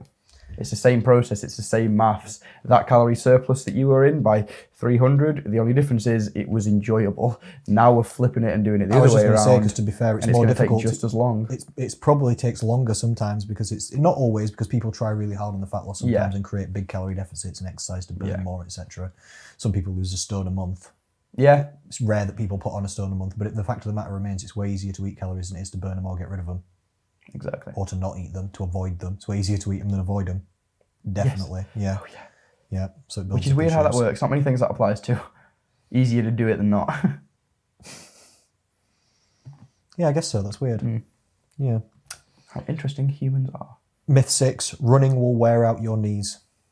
And that's a myth. Yes. Nah. I think it's a myth. Yeah, myth. If you were an ultra marathon runner, Yeah. okay. That's like saying weightlifting hurts your joints. If you weightlift loads really heavy forever for an entire lifetime, probably too much. Yeah. And also, I think a big thing in there needs to be if it's done poorly. Like, in terms of knee tracking, in terms of ankle and foot stability, related to both, like you're saying, in the gym, weightlifting, or say running, if there is cause for an issue to be there with tracking or aligning or something, then whatever the activity is, it will highlight that issue. Which is why people be having knee pain walking around with just walking around, because that's the extent of their activity, but their issue is such that that activity is enough to prove that they've got this issue, if that makes sense. It does. So yeah, if you're healthy, if you're all tickety-boo, stacked up and down like you should be, then you should be grand. Keep running. His final concluding sentence on this is, the strategy is then to avoid knee pain is to learn to run properly and train sensibly. So I win again. Will wins. Ding, ding, ding, ding, ding. Myth 7. Personally, I don't know if I agree with this. It's normal to be less active as we age. Myth. It's not. Yeah. I kind of think I think it's kind of normal to be less active as you age. Yeah, Depends what I'd say age. so. Like, After 60. I'm going to say there needs to be a bit of specificity to that, but I'd say it's definitely normal. Again, like if we're talking... I think even hunter-gatherers. What are you doing? Oh, sending Grandpa... If we're thinking of hunter-gatherers, are we sending Grandpa Joe to hunt the saber-toothed tiger? Hunter-gatherers, no, we're sending true. the 20-year-old lads. Today's day and age, I mean, and that's why you see so many people, like I might bump into someone from school or something and be like, okay. Like, and it's because exercise is only mandatory until you're 16. And then from there, you can choose how much physical exertion you want to do every week. And it's why so many people get so fat then or something, because... Yeah, they get cars and sit-down jobs and you get more money so you can afford more So even food. from that age range, it's already true. And then it becomes what? Maybe there's a spike when you have kids, and then again, drop back down into... Because you can rely on any amount of technology to do anything you want for you nowadays. You can be lazy and not be lazy. It's called the mechanization of society. It's that robots do everything for us. You sound like you've been preparing for doomsday. You're getting all the terms. For when the machines revolt. He's basically saying there's no evidence that as hunter-gatherers aged that their activity levels went down. Maybe that's true. Maybe that's true. And also, because... Maybe they did different activities. Maybe this is before the age of settlers as well. Because hunter-gatherers used to have to up and shift quite often, which is the whole tribe, isn't it? Regardless of how old you are. So maybe it was different movement. Maybe you're not hunting the lions or whatever. But still. And I guess other jobs get delegated, like childcare, as well as building and more what would the term be? More home economical stuff. Okay, I understand what you mean. They could equally be exerting, but not. I still think it's kind of normal as you get a bit older. Just but chill. Yes, by and large, I would say chill. Slow down, man. Yeah, still keep your Smoke exercise cigar, up, just but chill, you don't have to be.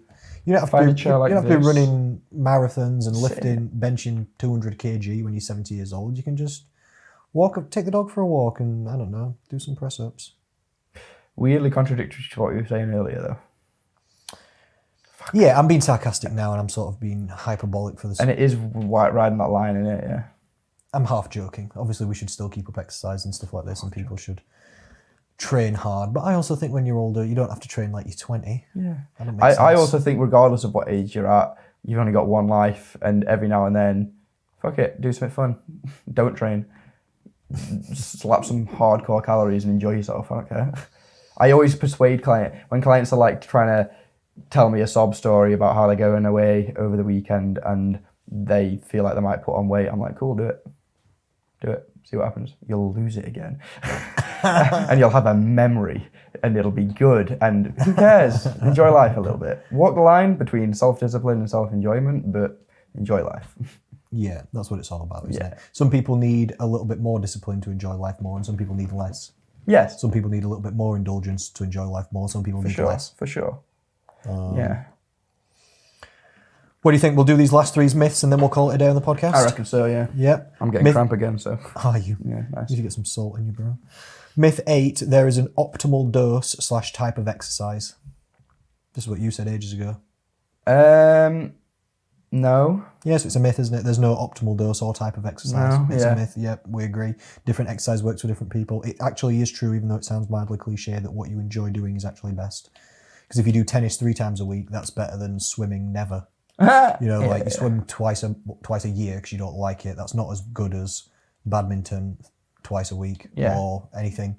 And again, because Croquet it's really annoyingly ethereal of me, but I am always trying to draw from those different perspectives of life, and that would be answering it purely from a optimal way of living type, like, you know, functionality, physique type thing. But you got to enjoy life as well, like we're saying. If you don't like swimming, don't freaking swim. If you like running, go and run. Yeah. When people are like, yeah, I think I'm going to do this exercise because it's good.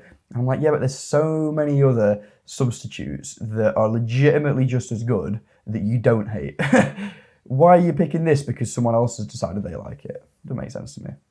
Yeah, no, because it'll reduce enjoyment, which will reduce consistency, and then that'll reduce frequency, and then that'll reduce results, and then that'll just reduce motivation. And even if none of that happens and you do just grit and bear it and stick with it, it'll reduce overall happiness. Yeah, and you just won't be pleased about it. You won't have a good time. Exactly.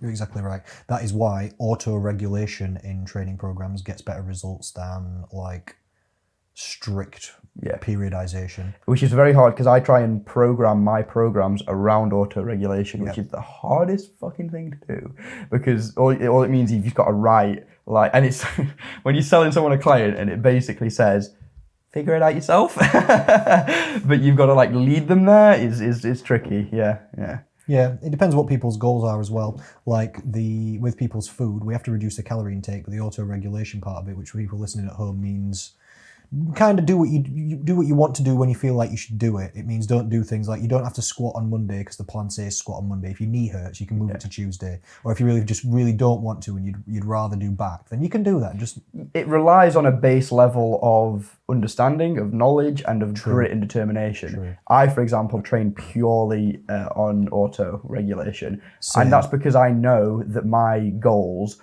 are to be as legitimately good at everything, which means I'm never going to skip anything. I want to be able to squat 200 kilos. I want to be able to bench 120. I want to be able to go on a long run. I want to look lean. I want to look strong. I want to look big. I want all of these things. I want big arms. I want big back and shoulders and everything. So I'm not going to slack off any of them. And that is because I can genuinely look in the mirror and be like, of my priorities in life, this is what I want right now. So my training just works because I want to work on everything like that. Whereas, if you've got most other bros in the gym that are just like, I want big arms, don't auto-regulate a program because you'll skip back and legs every day. Correct. Yeah, that is a very good point. Like with my clients, for example, if they're a weight loss client, we have to reduce their calorie intake, but I let them choose on a day-to-day basis what calorie deficit they have and what foods they eat. And if somebody's got strength training or muscle building goals, we have to do some back exercises, but I don't mind what back exercises we do that much. We could do some pull downs and some rows and some high rows, like some face pulls, but out of variations. They can pick which variation they want, as long as I've got a list of what their max effort or reps and sets is on each exercise. Like if I would always have a training diary for my clients, and we would have 4 different versions of face pulls that they know how to do written down with their max efforts, Like and they can pick which one they want. Like a good little PT. Then I can say to them, right, we need to do some kind of face pull. Do you prefer this, or this? What do you want to do? Then that gives them a bit of choice, but I still know what their max that they can do is, so I know what we're warming up to and trying to beat in terms of records to make progress. If you're a good coach, you've either chosen an exercise because they specifically want to get better at that exercise, and then you can't change the exercise itself. You can change some things within it, or you've picked an exercise based on principle of what it does. And if you base an exercise based on principle, i.e. lower body unilateral, and it's split squats, let's say, and we get to it and the client goes, oh, really, these? I go, well, look, you've got walking lunges, reverse lunges, step That's up. exactly the game. Pick one of these. What do you prefer to And I do? always say that because obviously as a coach, meeting someone for the first time when they've come into the gym for the first time, you have to pick the exercises for them. But I always just say, like, we're going to do this. I picked it because it's legitimately awesome for this, and that reason, as well as it's probably the most practical to pick. That is why I've picked it. However, all these substitutes exist that can just be done instead with no loss to legitimacy or anything, and you get to choose. So if it gets to a point where you're bored of this exercise, we've stopped progressing on it, whatever it is, you can just say, and we'll just change it. No argument, it doesn't matter. We're not changing the principle. Yep. And I have some clients on Zoom nowadays, and I like it when they get to a medium to advanced level of like training. Like there's a lady called Julie Gill that I train, shout out. And she's great. She can do all different exercises, all different angles, good technique. She knows what the exercises are, so I can just say, right, we're going to do this, and this. She knows what they are. She knows how to warm up, good technique, all this kind of stuff. Good tone, good strength, all that kind of business. Then I can start to play little games with them with the auto-regulation sometimes. Sometimes in the session, we do you pick one, I'll pick one. So she can pick any exercise she wants, and then I'll pick something that I think goes with it. Yeah. So if she picks squats, I might pick hamstring curls or something. Yeah, if she picks press ups, I might pick heavy over row. Yeah, exactly. This kind of game. You know, not always opposites, not always, but you know, and then she'll think, oh, fine, maybe I'll pick this, and then I'll say, all right, and then we'll do, and we just build it together. And it is interesting how much of that is born out of practicality rather than anything. Would you say that, say, when she says squats or push-ups, and you say leg curl or rows, more you're initially thinking about something that is antagonistic or at least not interfering in most recovery, instances, but you're for the most part also thinking about practicality. You're thinking, all right, we need a squat. What can I set that up next to? Leg curl. Correct. And you're thinking push-ups. We need I need dumbbell. What can I do next to where I'm going to do push-ups? There's not any machines. Well, yeah, there's a bit less of that rows. when I'm on Zoom with clients, and there's a bit more of that at the gym. For sure, yeah. Sometimes when they're at home, it's just all their equipment. There's nobody using it. We've just got what we've got. That's nice. Sometimes as well, you know, about the getting up and down thing, I'll specifically pick exercises where one of them's on the floor and one of them's stood up. So if she picks press ups, I'll pick standing shoulder press, just to literally, not for Julie Gill, for example, I wouldn't do that with her necessarily, but for people that I want them to train mobility and get better at movement in life, I'll give them one on the floor and one That's opposite. nice, yeah. So they've got to keep getting up and down non-stop kind of thing, loads of times through the session, and that helps them in day-to-day life. Yeah, that makes sense. That's cool. Interesting, eh? Well, we got 2 more. 2 more, yeah. This is a strange one. Myth 9: telling people just do it works.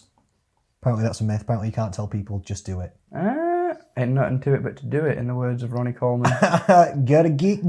Ain't nothing but a peanut. Everybody wants to be a bodybuilder. Nobody wants to lift no heavy ass weight. I do. Yeah. Yeah. That's literally what you do, isn't it? Yeah, buddy. Yeah, buddy. Yeah, buddy. Gotta get. I don't know. I think there's a seriously overpowering philosophy to that you can read into, but I also think that some people need more than lead into water, don't they? Some horses need drowning. Not sure what you're implying there, to be honest. Just hold the head under. Not sure what the implication Figure it out. It's kind of right, but it depends how you look at it, isn't it? Yeah, It's balance. for sure. He says, let's face it, most people don't like exercise and have to overcome natural tendencies to avoid it. True. For most of us, telling us to just do it doesn't work better than telling a smoker or a substance abuser to just say no. Kind of true. But also, there also is a bit of just saying no. And there also is a bit of the exercise, you just got to actually do it. Yeah. So it's a bit of balance, isn't it? You can't just say to people, just do it though, until they actually do it. That won't work. No. But they also just have to do it. I mean, case in point that it doesn't work, you and I have a job. Yeah, for accountability and support. Even though our job is to tell people to just do it. Yeah, and this is literally why, my public Facebook page, I make loads of videos. Sometimes I'm live on Facebook every single day. Saying the same thing over and over. Sometimes, in slightly different ways. When I first started doing this, my dad contacted me and said, "You're giving away all your best tips free online."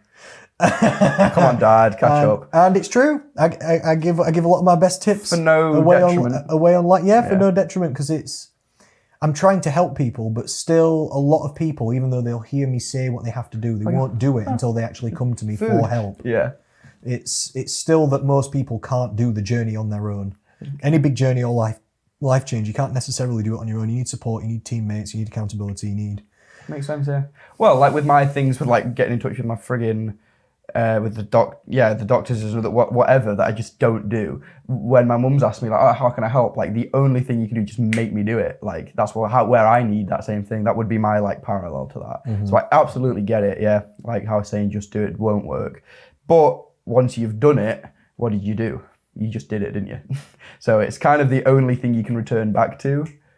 Does that make sense? It's a balance in both. Once it's happened, all you did was just did it. Like, because that's the thought. As soon as you do a job that you've been putting off, the thought is, I've done it now. I just did it. Yeah, and you feel a little and bit that's lighter. it. That's the end of it. And often doing things is not as hardcore or hard as we build Thinking it up about in our it, minds yeah. to be. Yeah. Yeah. Like you could just actually just call the dentist. You could even do it today. You could do it. Actually, that one has been booked in, but only because of one of my clients is a dentist and Good. badgers me about it. So again, see, because there I you go. was You forced need into doing it. Badgering. Yeah. Don't you? She's a great client. This is a nice point. Last one. Finish on a high. Sorry, I'm still on just do it at the moment. Sorry. Just concluding. He says, but let's remember that we evolved to be physically active for only two reasons: if it was necessary or rewarding. So let's find ways to do both, make it necessary and rewarding. I think that's quite nice. That is nice. That's a nice way of thinking about things, isn't it? How could you make exercise necessary? He actually gives an example. You should meet people there so that you've got to go, otherwise you'll let them down. Wait, necessary. Still not necessary, but Like, yeah, accountable or something. how could you make the exercise necessary? I don't quite know what he means by that. No, neither do I. Unless you very strongly related it in your mind to your goals, and you knew that you had to do the exercise to achieve your goals and to be happier through that, then that makes it a necessity. Yeah. Which is the only reason why I do it, because it's necessary for me to eat all the food I want to eat and still stay slim. So I'll walk. Fat boy at heart. I'll go to the gym. I will. I'll literally do it. And how can you make it rewarding? Loads of ways. Enjoy it. Like we said, think about your results, track your results. Pick shit you like doing. Yeah, enjoy it. Go with other people. Make it social. Stop and smell the roses. Be happy about yourself that you're doing a hard thing. Yeah. Loads of ways. And myth number 10, exercise is a magic bullet. Apparently that's false. Let's not oversell exercise as medicine. He says, although we've never evolved to exercise, we did evolve to be physically active, just as we evolved to drink water, breathe air, and have friends. Thus, it's the absence of physical activity that makes us more vulnerable to many illnesses, both physical and mental. In the modern Western world, we no longer have to be physically active, so we invented exercise, but it's not a magic bullet that guarantees good health.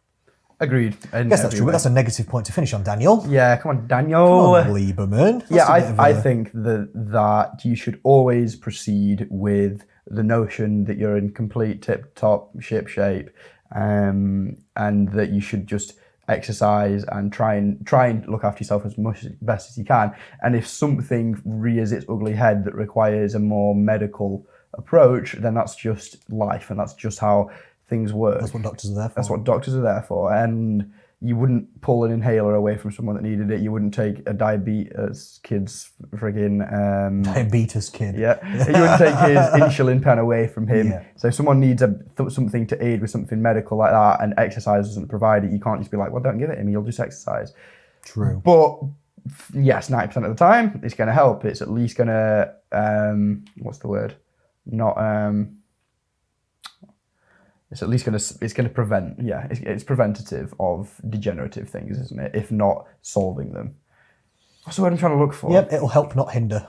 That's what I would say. Yeah, prehab, not rehab. That's what I'm trying to say. It's not going to hold you back. It's prehab, not rehab. It's like this will help. It can also be me rehab. sat here like this now, I'm probably not likely to walk out and get diabetes because I'm pretty lean. I'm good, healthy, sugars, I'm in pretty good nick. But again, it's not going to stop me from any other health complication that sits out of my control or something. Like your throat problems. Like my throat problems, exactly, yeah, something like that. So, who knows? Yeah, exactly.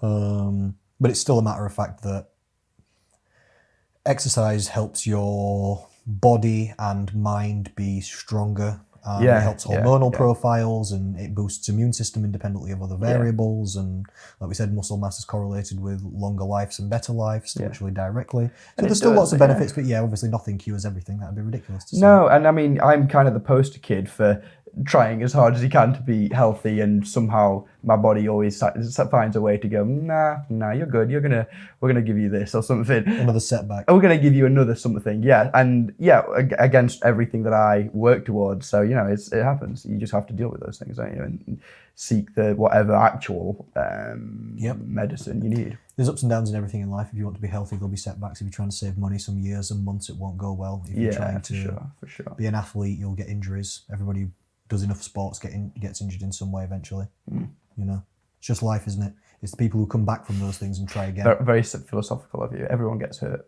Everyone gets injured in one way or There's another. setbacks for everyone, isn't there? There's always ups and downs. It's the people who bounce back from that and are willing to stand up and try again that succeed. It's not those who don't fall, it's those who stand back up. Yeah, that's it. That's the only consistency in it between the ones that have succeeded is that they've failed more times than everyone else, but they're just on their last.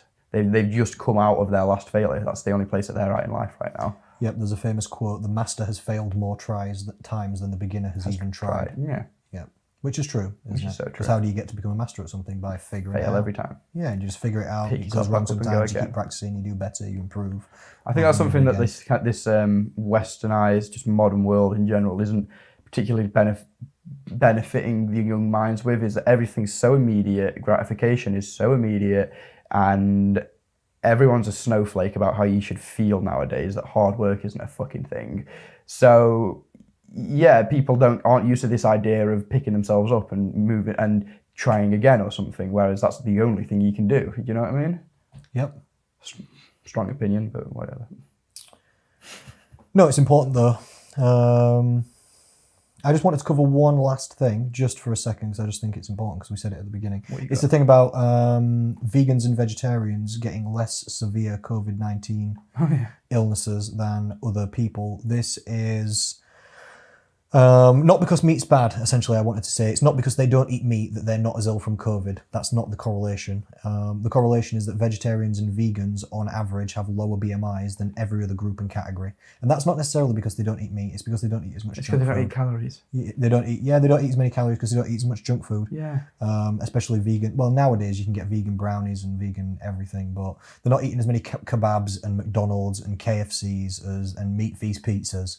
And heavy, greasy, fatty food. Just in general, items.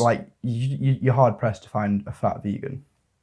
Yeah, but and also if you're a vegan and you care about you feel that strongly about certain foods in your diet, you probably care in other ways or have strong opinions. I was going to say, there's a personality trait. There's other factors carries over. Yeah, there's other factors as well that go into it as well. But I just wanted to point out that it's not really like if you don't eat meat, suddenly your immune system gets way better. High protein diets are actually correlated with stronger immune systems. It's just because vegetarians and vegans are just slimmer on average and more health conscious on average. Because my brother went vegan at the start of 2020 and immediately saw benefits in how he felt. Interesting. How he moved around day to day, but now has come back to eating fish because it got to a point where he just felt crap because he just couldn't get enough of anything in. Must have had nutrient deficiencies in some way. Yeah, because unless your job's a freaking full-time nutrition source as a vegan, it takes that much time to figure it out. It's so hard to get all your nutrition. To match. You're limiting your food variety so strictly. You're cutting out a lot of stuff, so you have to replace that with you have to have really good. Which for morality, nutrition. I absolutely understand. If it's just in the name of health, though, put fish back in there. And then and for me, that more or less that solves a lot of problems. If you go for just pescatarian, that's much easier. I think there's a much bigger gap between, say, how I eat and there's a much bigger gap between a pescatarian and a vegan than there is between how I eat and a pescatarian. If that makes sense. Like, I could make the switch to being a pescatarian without too much drama, probably. So, 1 or 2 of the meals I have every day are pescatarian. Yeah. Without thinking about it, just because that's how they've ended up being. Yeah. Whereas to go from, say, pescatarian to vegan and remove all elements of enjoyment from life.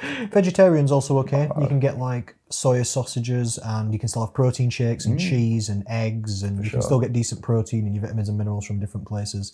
Veganism's a bit more extreme. You just have to take supplements if you're a vegan, basically. You need to get a B vitamin, you need to get an iron, you need to get a protein shake. Which is just a lot of shit to do every day. Yeah, you need to get a vegan omega-3. That ain't no one doing. Like, most of them don't know, and that's why most people get poor results. Yeah. It's not because meat's good or bad, or you need it or you don't. None of that's true. It's that you need certain nutrition, and if you leave holes in your nutrition, that'll lead to negatives whether you're a vegan or not. It's just a more restrictive diet, so you have to be more careful. But because these people are more careful on average, they're slimmer on average and probably eat more vegetables and stuff like this. So they've got. So it's that as a lifestyle as opposed to the immediate. Yeah, it's not effects that of meat's being bad. a It's got vegan. nothing to do with that. Anyway, but I just wanted to just jab that one in at the end, just in case anyone was thinking, what about this? Should I be going vegan? Nah, just eat healthy. It's just because vegans and vegetarians eat healthier on average because they don't eat as much crap. So if you don't eat kebabs and as much flipping you'll large also meat piece pizzas, you'll also get less severe instances of COVID-19 if you have a low BMI on average. Who knew, right? Most likely, sometimes maybe. Who knew that healthy people got less COVID? It's actually true. Where we at? We're at 1 minute 50 and we're done, sir. What do you think? Oh wow! What do you think? I think we did it. It was nice talking to you again. It was It was awesome. a good talking to you podcast. Sorry, again. I was a bit late again. Well, unacceptable. What can I say? I'm a busy man. Busy schedules, clearly. Today though, I was actually prepared early, but then issues with technology, issues with Technical issues arise. It happens. Don't worry about it. Yep, same again next week then. Same again next week. Can't wait. When are these going up-ish? Getting closer to the weekend. Depends how quick I can upload it. Probably tomorrow. This one, probably tomorrow. Now that I've got the editing sorted and I've got the internet sorted and stuff like this, I was having real bad issues with the editing last time. Yeah, really bad. But I've sorted it now. Well, as is No, it takes my 5 minutes to routine, I edit shall scuttle off back home and let you stress about that for the next day or two, and then It's share okay, I've it as sorted soon it. as you posted it. There's no editing, is there? Because it's live. There's no cuts. There's nothing to do. I just edit the audio slightly and then just. Except for that really rude thing I said in the middle that you had to cut. Don't worry, I cut that out. Did you? Cheers, mate. We don't want him hearing that I said that about him.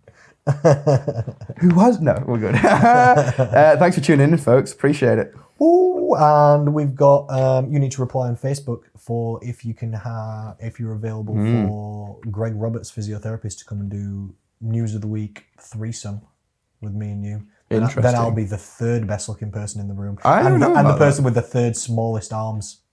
Oh, yeah. Well, he's winning both of those every time. So this guy's And he's so smart and got such a posh accent. he's a big handsome man. Yeah, he's a big And I'm not in handsome love with him. Speak for yourself. So he did pinch my ass the other day, though. I think I told you. man. You did. Now, have I been thinking about it ever since? So we'll probably prepare some physio questions for him. I might ask my clients if they've got any questions as well that we can. Yeah, I'd like that. I like myth busting. I've got some questions for Greg, such as number 1: why are all physiotherapists dog shit? Good question. Why are 99% of all of them awful? Why is their advice so diabolical that it's borderline offensive? And I've got literal specific examples of stuff physios have recently said to my clients, and I've thought, what? I also have some examples of this, so this should be a fun episode. I want Greg to tell us why most of them suck and why I only refer to White House Physiotherapy Clinic. Yeah, I want him to prove why he's legit and everyone else can fuck off. And I mean everyone. Done, do we think? Done, I do think. Pip, Thank pip. you, William. Thanks for listening, ladies and gentlemen. Take care. We'll see you again soon.